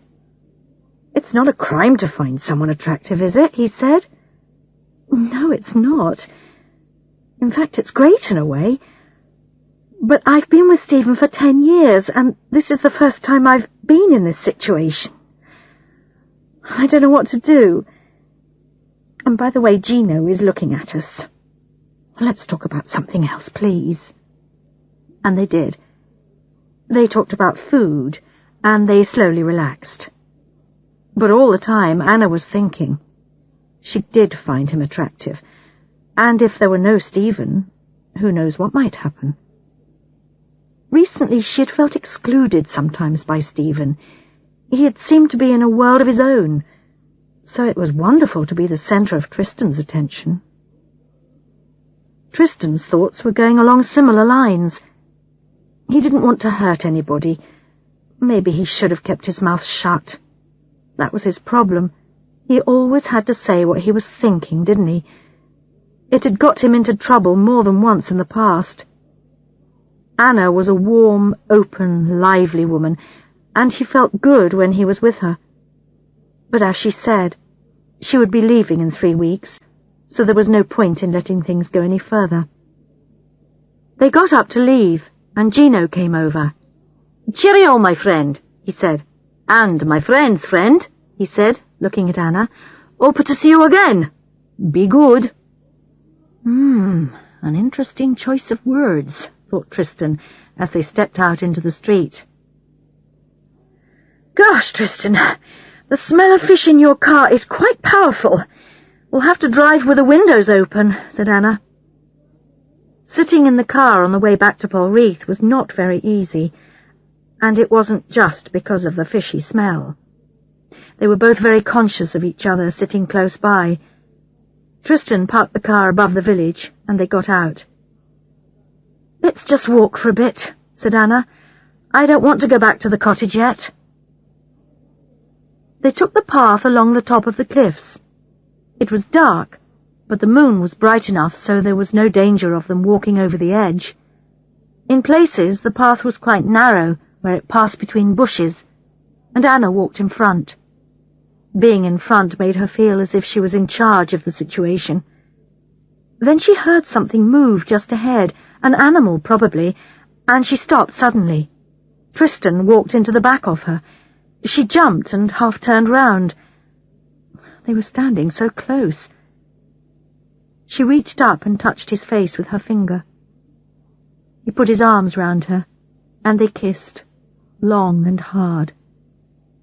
Anna pulled away from him. "So much for not letting things go any further," said Tristan softly. "I think I knew that was going to happen," said Anna. The sense of his body was still with her. "I know this might sound odd, but I needed that." Tristan smiled. "So did I, and I need more." They kissed again, but this time more lightly. It was almost as if a spell had been broken, and a deep and exciting kiss had been enough for the moment. "Anna, I think you're wonderful," he said, trying to keep his voice light. "I wish we were free to do whatever we want, but we're not. At least I'll still be able to look Stephen in the eye when I see him tomorrow." "I hope I can too. Do you think we'd better go before anything else happens? We don't need to say anything to Stephen, either of us, do we?" "No. Why should we?" he replied. "Nothing's happened." But they both knew something had. Chapter 10. Stephen's Return. Anna woke up because she felt something on her cheek. She pushed it away. "Ouch! That's my nose!" Stephen cried. She opened her eyes, and there was Stephen bending over her and rubbing his nose where she'd hit it. "Oh, hello, love," said Anna. "You're back. What time is it?" 7. "Sorry to wake you, but you looked so lovely lying there. I'll go and make some coffee and bring it up. It's a beautiful morning." Anna lay there, listening to Stephen downstairs and remembering the night before. She felt good. She'd had an adventure, and she had escaped. Now Stephen was back, and everything would be back to normal. He sat on the bed drinking coffee and told her about the agency meeting. Everyone had all agreed in the end that the sale of the company was the best thing. The buyers had been honest about the future and said there were no guarantees of people keeping their jobs. There would have to be some restructuring, which, according to Stephen, meant a lot of people losing their jobs. "So, we're going to have a few months without knowing whether I'll be one of the lucky ones," said Stephen. "Well, you look very cheerful about it," replied Anna. "There's nothing I can do. It's out of my hands. So to hell with it all for the moment. I don't even know if I want to keep the job anyway," Stephen said, as he started to get undressed. "I'm going to have a shower, and then maybe have a few hours' sleep." Anna was surprised. Stephen didn't really seem worried about it all. How amazing! Perhaps he is changing, she thought. She decided to get up. She didn't feel like lying in bed waiting for Stephen. It was better to be active. She made another cup of coffee and stood outside listening to the morning sounds. Tristan was on his boat, doing something with a fishing net. Probably one of the smelly ones from the car, she thought. How did she feel about him this morning? Quite relaxed, she thought, although something was making her heart beat faster.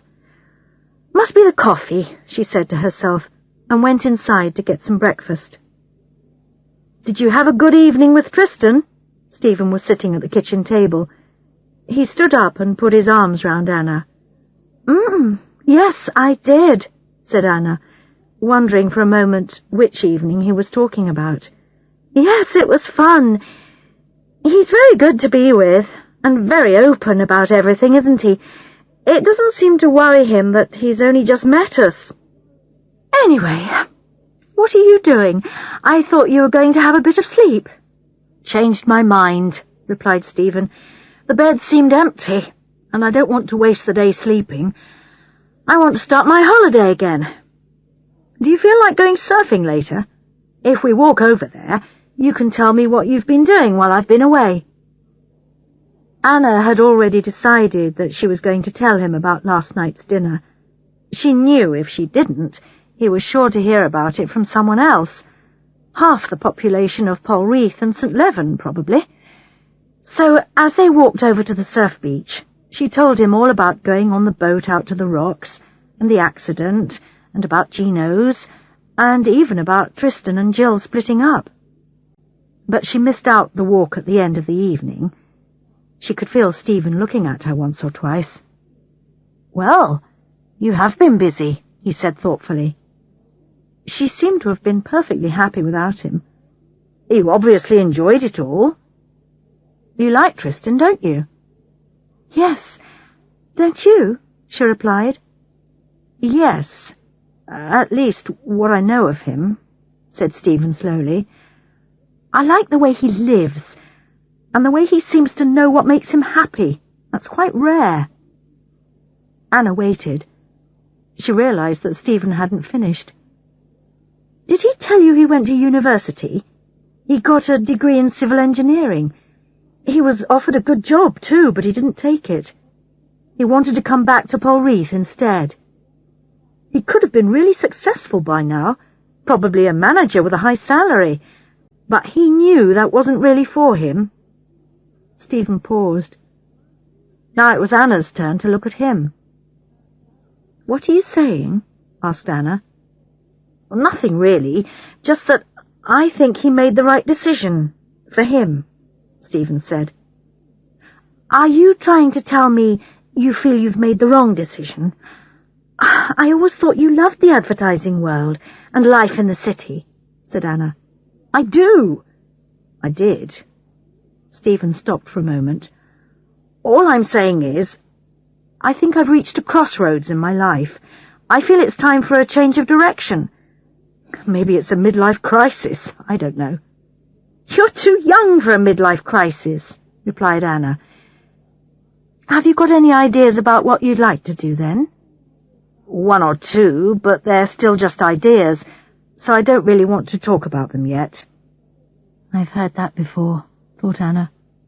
Stephen continued, I need time to think more. Everything's happened so quickly.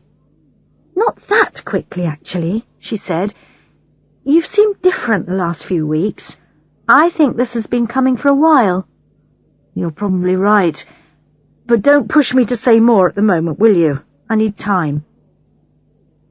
They walked on in silence, busy with their own thoughts. Anna wasn't surprised by what Stephen had said. She just hoped he'd talk to her more before taking any big decisions.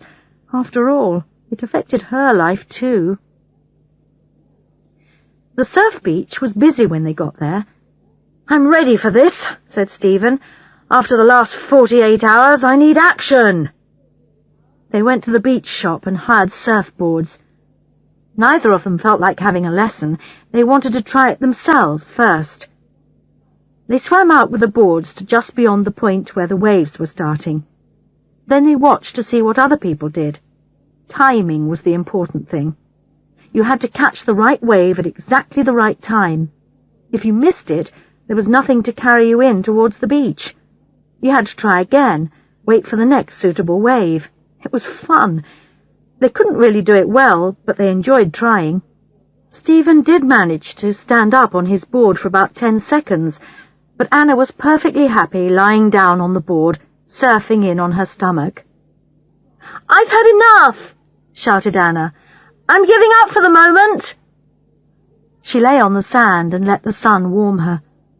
Then she sat up to watch Stephen. He was doing quite well, but then he often did do well at sport.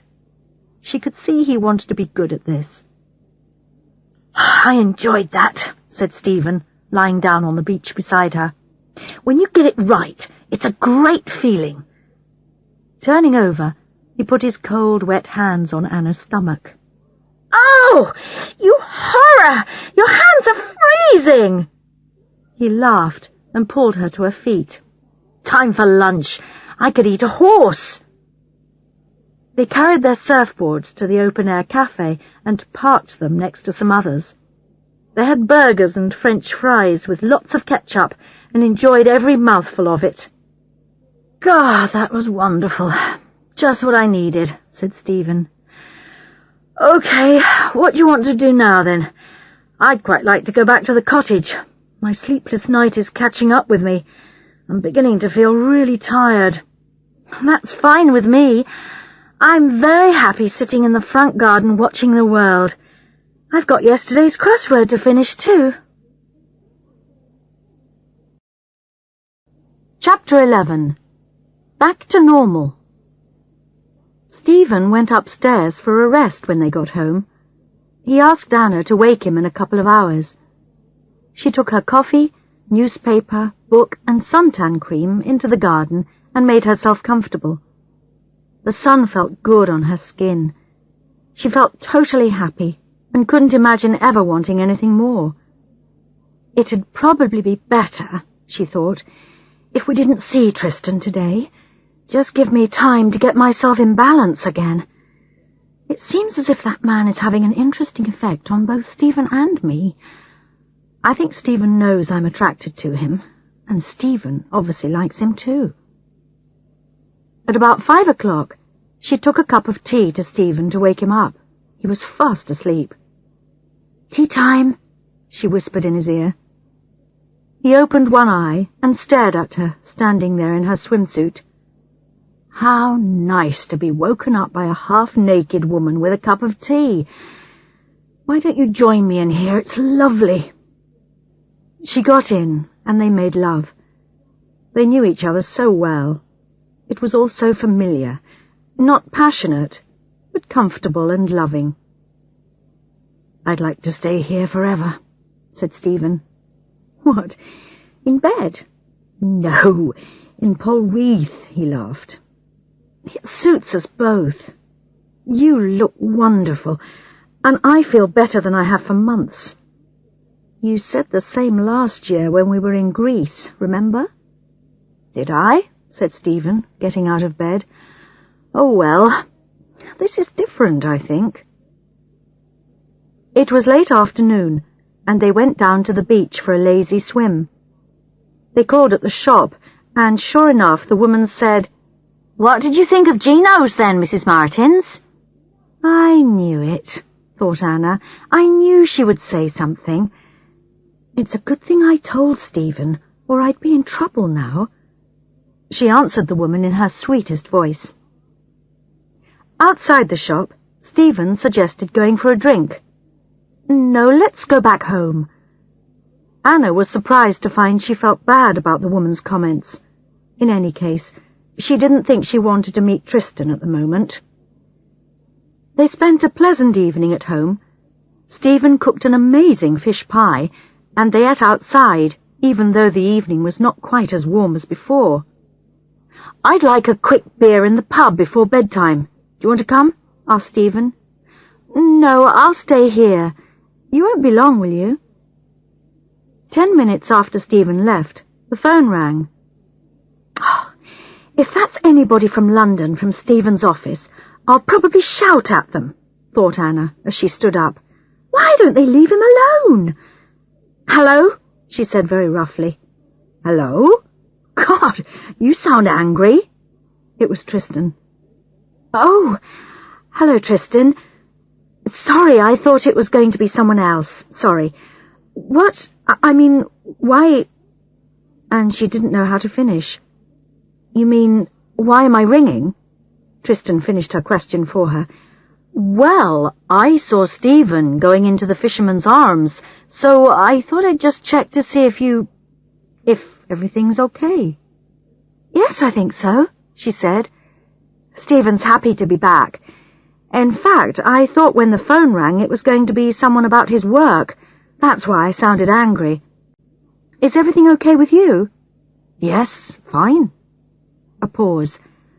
The other reason I rang was to remind you that there's another trip to Skellig tomorrow morning, if you're interested. It'd be nice to see you. Both of you, I think. Tristan sounded a bit embarrassed. Right. We'll probably come. I'll mention it to Stephen when he gets back. What's the weather forecast for tomorrow? Asked Anna. I thought it was a bit cooler tonight. It's not going to change, is it? No, not yet, he replied. We've got the good weather for a bit longer, so they say. Look, Tristan, why don't you go and join Stephen in the bar? He'd like to see you, I know, and it might be a good idea to see him without me around for the first time since we, And again, Anna couldn't finish. Well, that's probably a good idea, said Tristan brightly. Thanks. I won't say anything about ringing you tonight, and I'll mention the trip to Skellig to him, okay? Good night, Anna. See you tomorrow, I hope. Anna was pleased with herself for being so strong-minded, but she was shaking a bit when she put the phone down. Then she thought it was quite funny, really. Last night with her, tonight with Stephen. Tristan was certainly being very equal in sharing himself between them. She hoped the woman from the shop would see them together. Chapter 12. Decision Time. The next day they went on Tristan's trip to Skellig. About 50 people lived on the island all year, and there was one hotel and a few holiday cottages. It took them about an hour to walk around the island, which, as Tristan had said, did seem to have something special about it. It was difficult to say exactly what it was. Maybe all small islands had it. The far side, away from the coast, was the best. There was nothing to be seen except the rocks where Anna had been a few days ago. Just ocean, going on forever. After their walk, they sat on the beach and discussed whether they could live there. This was a game they often played when they went somewhere new. Stephen thought he could, if he had some work to do, but Anna didn't think she'd like it. I'd be worried. I might not like any of the other 48 people living here. It's not many to choose from, she said. About half an hour before the boat was leaving, they saw Tristan walking over the beach towards them. It's a beautiful place, isn't it? Said Tristan, sitting down with them. Yes, replied Stephen. Stephen thinks he could live here, said Anna, but I'm quite sure I couldn't. Well, that's good, because the islanders wouldn't be too happy about outsiders moving in. It'd take about 20 years before you were accepted. Tristan sat there for a few minutes. Being in Anna's company again that day had affected him. He remembered last night, the taste of her lips, the smell of her perfume. He turned to look at them both and said, Now, if you really want to live down here, how about buying Dolphin Cottage? Are you serious? Asked Stephen. Why do you want to sell? I'm going to have to buy a new boat for next year, said Tristan. This one's okay at the moment, but if I'm serious about making more of a business out of the trips, I really need a better boat, and they cost a lot. Selling the cottage would give me the money I need. But I'm not in any hurry to sell. I just thought I'd throw it into the conversation, give you something to think about. Tristan's face showed nothing of what he really felt. Wouldn't it be the same, not being accepted by the locals in Polreath? Anna asked. It would be less of a problem than on Skellig, because there are already 1 or 2 outsiders living in the village, explained Tristan. And of course, Dolphin Cottage has been a holiday place for a few years. But it's true, we do have to watch it. Make sure the villagers are not pushed out. Hey, wait a minute, said Stephen with a smile. This conversation is going too fast. We live in London, Anna, remember? Your job's there. Our friends are there. I don't know about my job, but it's there at the moment. I know I said I was ready for a change, but I'm not sure if this is the one I was thinking of. Stephen's look to Anna said, I'm interested, but we need to talk about it together, later. On the journey back, nobody said anything more about the cottage. Anna realized that the possibility of living in Polreath excited her. She started thinking about what work opportunities there were for nurses down here. She also wondered if Tristan really wanted to sell to anyone, or just to them, as a way of keeping in touch with her. Maybe it was asking for trouble, even to think about it. A wonderful holiday, or a new way of life? That was on their minds for the next few days. For Stephen and Anna, there were days when they seemed to do nothing except eat, sleep, read, and lie in the sun. There were other days when they were more active. Stephen did some more surfing and became quite good. Anna, quietly, without telling anyone, found out about jobs for nurses in the area, just in case. The 2 of them talked about the possibility of buying the cottage. But if they did, would they keep it as a holiday home or move there to live? Stephen told Anna that after the sale of the company, one of his hopes was that the new owners would not want to keep him. They couldn't make him leave, so they'd have to offer him some money, and he could then use that money to start again. The idea of doing something in the Polreath area attracted him. Can we afford to buy this place? Asked Anna. Yes, replied Stephen, if we sell the flat in London. But what about work down here? Asked Anna. You'd have to do something. We can't live off one salary. I know. That's what I've been thinking about. I want to see if I could work in advertising down here. I'd even be interested in possibly starting a small agency of my own. Or perhaps I could do something with Tristan. Possibly get a new boat together or something. What do you think? Stephen felt quite good about this idea. Find out about the advertising world in this area first, because that's what you know about, said Anna. But if you meant, what do I think about me and my life? Well, to be honest, I've already got some information about nursing around here. There's a hospital about 50 kilometres away, and there's a health centre nearer, in Kingham, so I could work from here. Aha, you're a quiet one, Stephen said. You never told me you were doing that. But seriously, what do you think about leaving London and everyone there? A bit nervous, but definitely interested, replied Anna. I think I'm ready for a change too. She remembered she had thought this on her last day at work. And this place has become special, hasn't it? They went on talking like this for the next few days. Tristan didn't ask them anything about their plans, but they did ask him if he was serious about selling Dolphin Cottage. Yes, he replied, but only to the right people. Either a local person or, as I've said before, you two. In the middle of the last week of their holiday, they felt they'd reached some sort of decision. They'd asked Tristan if they could buy the cottage. Other decisions were going to take longer to make and even longer to organise, but this was a start. They met Tristan that evening in the Fisherman's Arms and told him they wanted to go ahead. Great, said Tristan. He and Stephen shook hands, and Tristan kissed Anna on the cheek. He smelt a little bit of fish, which immediately reminded her of his car and their evening together. "Are you going to live in it all the time?" he asked. "Eventually, yes," said Anna quickly. Stephen looked at her in surprise. "But we've got a lot of things to do first, like sell the flat in London and sort out our jobs and things." The three of them said goodbye, promising to discuss the details the next day. "Why did you tell him we were going to live in it all the time? I thought we hadn't really decided that," said Stephen. "I had the feeling it was the right thing to say.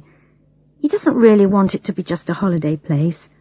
I think he feels better about not selling it to a villager if he knows it's going to become someone's home." They walked slowly up to the door of Dolphin Cottage. "In any case, I think we had decided in our own minds," she added. Chapter 13. A Visit from Jill. "I see she's back then." This was the welcome that Anna got when she went into the shop the next morning. "Here we go again," she thought. "More gossip. Still, I'd better try to be polite if we're going to live here." The woman would be a bad enemy to have. "Who's that, Mrs. Lennox? Who's back?" Anna asked. "Tristan's friend, Jill. I saw her coming down the hill early this morning. Went to his house, she did." Mrs. Lennox looked carefully at Anna to see what she thought of this news. Anna tried to show nothing on her face. "That's nice. I'm sure he'll be pleased to see her," she managed to say. She then had a quick conversation with Mrs. Lennox about whether to buy brown bread or white, and what the weather was going to be like for the weekend. Outside, she decided not to take the direct way back to the cottage, but to go round the harbour. She needed to calm down. The news of Jill's arrival had shaken her. She'd felt over the past week or so that she could control her feelings for Tristan. Okay, she liked him, but her feelings for Stephen were stronger and deeper, and she'd really felt there wouldn't be any difficulty between the three of them. Now she felt mixed up again. All sorts of things were going through her head. Had Tristan known Jill was coming and hadn't said anything? How long was she staying? Would she get the chance to meet her? Did this make a difference to their plans? When she got back, Anna told Stephen what Mrs. Lennox had said, without mentioning her own feelings. What she did say was, "It'll be interesting to meet her." "You don't think she wants to move back into Dolphin Cottage, do you?" Stephen said in a worried voice. "Oh, God! This house-buying business is complicated." They sat drinking coffee in silence.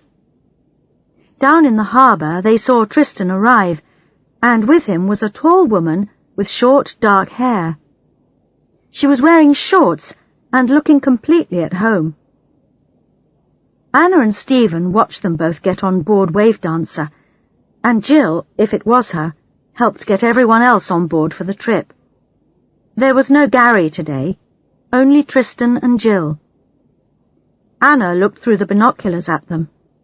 Tristan said something to the woman, who laughed happily. He didn't look up at the cottage, as he usually did. Luckily, Anna had already arranged to go and look around the main county hospital that morning, so she didn't have time to think about things too much. She drove there with Stephen, who was going to visit the public library in the town to find out what he could about advertising companies in the area. Anna liked the hospital. It was the medical centre for the whole region, so they saw a wide range of patients and problems. They told her they were usually short of nurses, so she'd be welcome to apply for a job.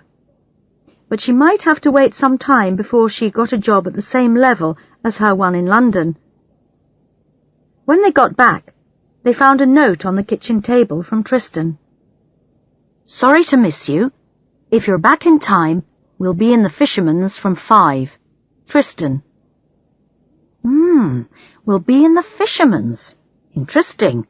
"Let's go," said Stephen. "We'd better find out if we're still buying the cottage." Anna quickly changed into her jeans, and they went off to the pub.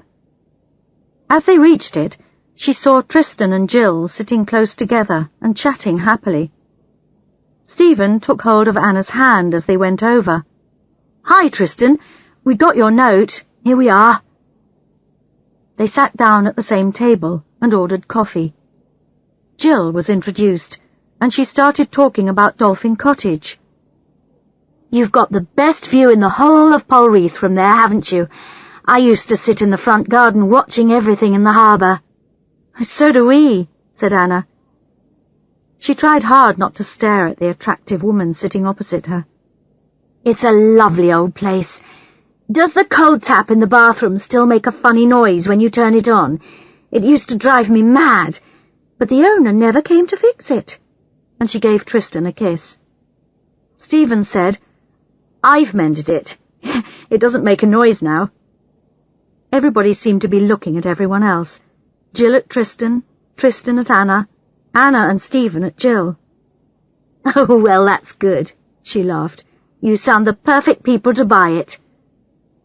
Anna smiled at Stephen and thought, "So he's told her, and it doesn't sound as if she's planning to move back in. Oh, good. Well, that's one thing less to worry about." "I've been in touch with my lawyer," said Tristan. "There doesn't seem to be a problem. He's going to get things started. He needs the name of your lawyer, by the way, but we can do all that tomorrow, can't we?" "Fine," said Stephen. "Anyone want another coffee?" "Me, please," said Anna, and Stephen went over to the bar. "Did you have a good trip this morning?" Anna asked Tristan. "We saw you both going out." And Jill answered, "Yes, it was great. Just like old times, wasn't it?" Yes. And you still can't tie a boat up properly." Tristan smiled at her. When Stephen came back with Anna's coffee, Tristan said, "Come on, Jill, we'd better go. We're going over to St. Leven for the evening." A drive in the fishy car and dinner at Gino's, I bet, thought Anna, and felt terrible. Why did he say that? He didn't need to tell us where they were going. What's he doing? Is he trying to make me jealous? "I'll come round tomorrow mid-morning, if that's all right," Tristan continued. "I'm glad everything seems to be working out well, with the cottage and everything." Later that night, for the first time in a long time, Anna turned away from Stephen when he wanted to make love. Chapter 14. Anna's Last Trip. Friday was even hotter. There was no wind, not even a breeze, and the air was still. Stephen and Anna had a swim before breakfast, then stood in their front garden with their coffee, looking around them. They were both thinking that this view was going to be theirs, forever if they wanted. There would be days in the future when everything looked as calm and beautiful as today, and other times, in the winter, when storms would hit and the sea would become frightening. Tristan came round at 11. Anna was out walking. She and Stephen had already decided that she would go back to London by train that weekend to start work again on Monday morning, but Stephen would stay on another week to sort some things out with Tristan. "You're not having second thoughts about selling the cottage, are you?" asked Stephen. "No, not really. It's a big step, though, selling a family house, isn't it?" Tristan drank his coffee thoughtfully. "But what about you two? Are you okay about it all?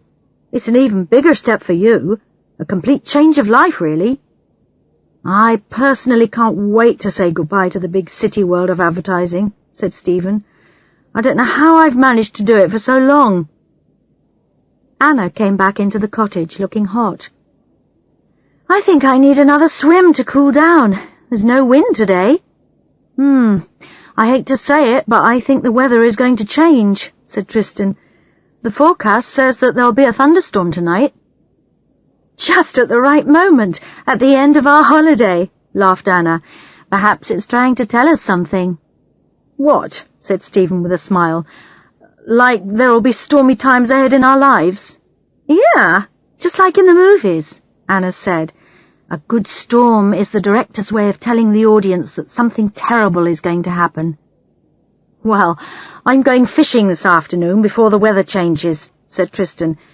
"Anyone want to come?" But he was thinking, not anyone, just Anna. Please. "I won't," replied Stephen. "I want to make some phone calls to the office to see what the latest news is." "You go, Anna. It might be cooler on the water, and it'll be your last chance before you go back." At 3 that afternoon, Anna and Tristan left the harbour and went in the direction of the Western Rocks. Anna was happy that Stephen had suggested she came with Tristan. She wanted to be alone with him and think things through before she went back to London. The sea was flat and calm as they fished near the rocks. "Did you have a good time last night at Gino's?" asked Anna. It was no good. She had to know. She was furious with herself, but she realized that she was jealous. "We didn't go to Gino's, but yes, thanks, we had a nice evening," he said. Anna looked at him and found him looking at her. "Jill went back this morning, to London," said Tristan. "She came to say goodbye. She's got a job in Singapore, starting next month." "Oh, how do you feel about that?" she asked. "A bit sad in some ways, but we'd already accepted that we had no future together, so it wasn't a big surprise. I'll miss her, though." Anna felt good. She had been a little bit jealous of Jill. She took Tristan's hand and said, "I thought she was nice, and you two seemed to get on really well together. I thought she might be coming back to live here." Tristan pulled her close. "Would you have liked that?" "No, I'm sorry to say, I wouldn't." All her mixed-up feelings of the last couple of days were near the surface now. They began kissing. Neither of them wanted to stop. They lay on the floor of the boat, pulling off each other's clothes, and made love eagerly. All the things that they'd been holding back, trying to forget, were set free. Being responsible, being strong-minded, Stephen, Jill, everything, it was all gone from their minds. It was wonderful, a powerful and completely selfish act. After lying there next to each other for a while, Anna turned over to face him. "Oh, hell! What have we done?" "Changed the rules of the game a bit, I'm afraid," replied Tristan, kissing her gently and feeling very loving towards her. "I think it was my fault. I'm embarrassed to say it. I was jealous, seeing you with Jill," Anna admitted. "I was going to say, now you know how I feel when you're with Stephen, but it's not the same. I surprise myself sometimes. I don't actually feel jealous of Stephen. Funny, isn't it? But we didn't make love just because of Jill, did we?" he asked anxiously. "No," replied Anna with a smile. "Because of us." Tristan slowly got up, looked around to make sure nobody was near, and jumped over the side of the boat. "Brrr, that's fresh," he said, shaking the water from his hair. "Why don't you come in?" he said to Anna, who was still sitting on the floor of the boat, looking over the side at him. She got into the water and swam with Tristan. The water was cold and took the heat from her body. Tristan climbed back into the boat and watched Anna as she swam towards him. "You're beautiful, you know," he said as he pulled her on board. Their cold bodies touched. "Here." Tristan passed her a towel from his bag. They dried quickly and put their clothes on. "Now what?" he said, but was afraid to hear her answer. "Stephen must never know," said Anna. "We must never do that again. We can't. There's no way we can have an affair.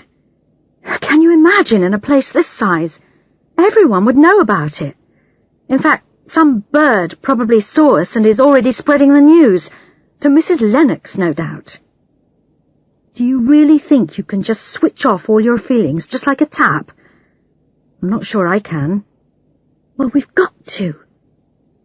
Reality was hitting Anna, and she was beginning to worry. Had they ruined everything? Would she be able to hide it from Stephen? Should she tell him and make him come back to London and forget about buying the cottage?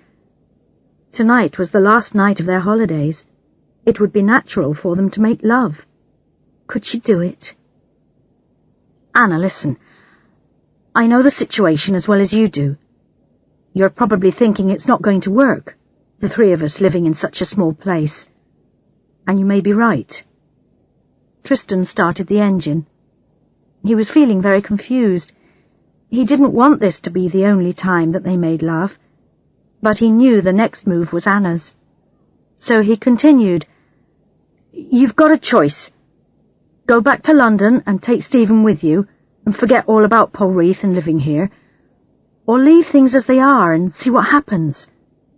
You're going back to London tomorrow anyway. We won't see each other again until you come back. Maybe a bit of time and distance will help.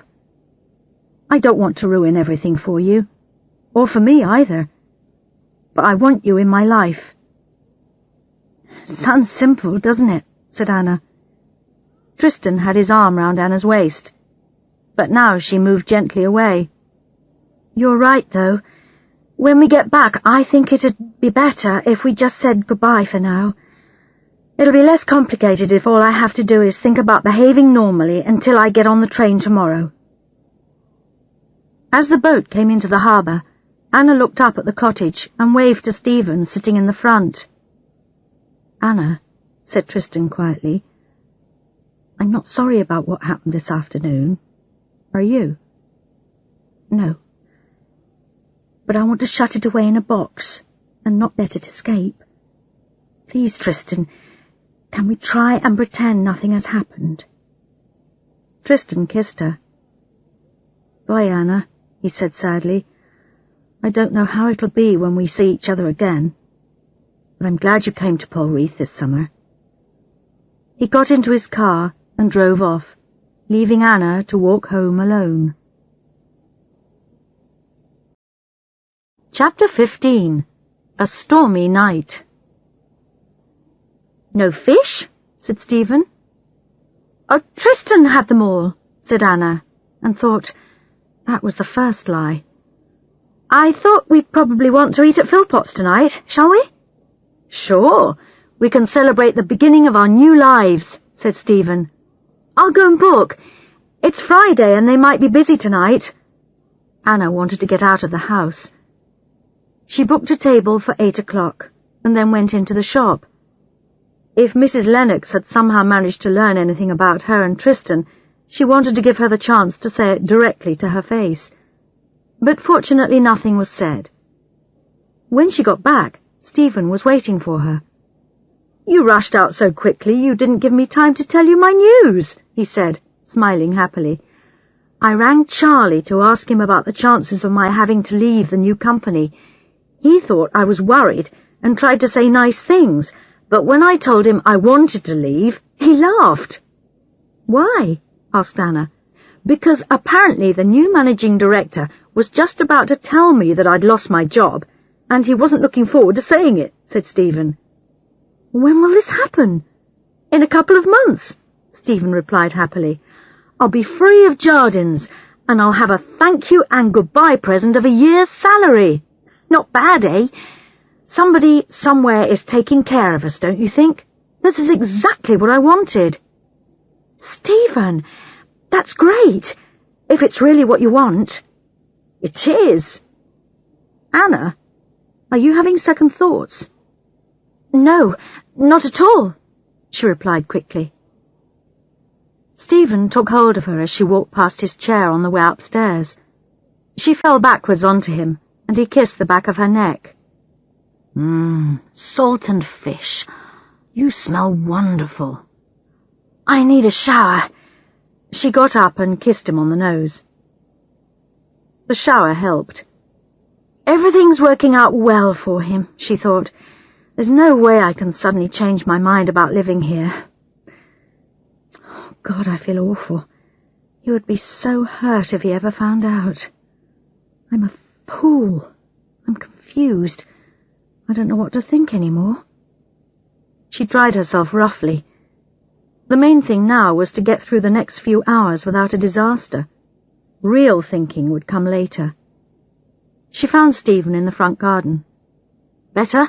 he said. "Yes, much." "Something's changed," he said, looking around. "What do you mean?" she asked quickly. "The air smells different. I think there's going to be a storm after all." "Good," she said, before realizing what she was saying. As they went up the hill to Philpotts, they could hear thunder in the distance, and the first whisper of wind cooled their faces. Over dinner, Stephen was full of plans, what he was going to do, when they'd be able to come back down, how they'd have to buy another car, or maybe he'd get a motorbike. Anna listened, smiled, and said very little.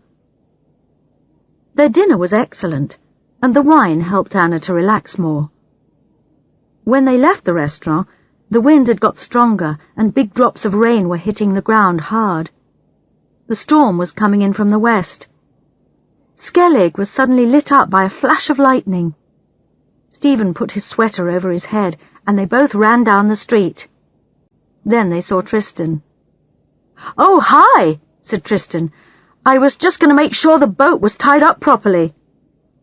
Another flash of lightning showed the white tops of the waves in the harbour. "Want some help?" asked Stephen. But Tristan was already moving away. The air was electric. "Come on, Stephen," said Anna, running down the street. "Let's get home before it gets any worse." As they reached the cottage, there was a huge crash of thunder. They stood in the doorway and watched. With each flash of lightning, the sky was lit up, and they could see ghostly figures in the harbour, checking boat ropes. "The water's high tonight," said Stephen. "We've never seen it so high. No wonder Tristan was worried." Stephen and Anna went upstairs to bed, but the storm was so wild and beautiful. Anna stood at the bedroom window with Stephen behind her, his arms holding her close. "Next week'll be strange without you here," he said. "No, it won't. You'll be so busy arranging things you won't have time to notice. In any case, it'll give you a chance to get used to it," replied Anna. "In what way?" "Well, I might not be able to move down here as soon as you. I don't know about my job and things yet, do I? You might have to spend a bit of time here alone," said Anna, and added quickly, "before I can join you." "Oh, we'll have to talk about that next weekend. I don't want to come back without you. I want to start this together." And he kissed the back of her neck.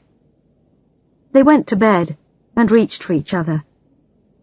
His body was usually so familiar and lovely, but tonight she felt uncomfortable with his body beside her, and her dreams that night were full of disturbing pictures. In the morning, it took a long time to wake from her deep sleep. The dreams were still pulling her back down. Stephen wasn't there, so she slowly got out of bed and walked to the window. The scene outside was much changed. The storm had passed, but the sky was grey. Rain had washed away all the summer's dirt, and the streets looked fresh. She looked down at the harbour. Wave Dancer was still there, good, but she noticed 3 other boats on the beach, on their sides. Several people were down there, standing around, including Stephen and Tristan. She turned away from the window. When Stephen came back, she was ready to leave. She walked around the cottage saying goodbye to it, wondering when, and if, she'd return. Her feelings this morning matched the sky. Stephen thought she was unhappy because she was going back to London, and she let him think that. They said a rather sad goodbye at Kingham Station. She stood at the carriage window, waving to Stephen until he disappeared. Then she suddenly started to cry. Chapter 16. The End of the Affair. Back in London, Anna tried to get herself back into her normal routine. She was busy at the hospital, and that kept her mind fully occupied. Everybody kept telling her how well she looked, and younger too, and that the seaside was obviously good for her.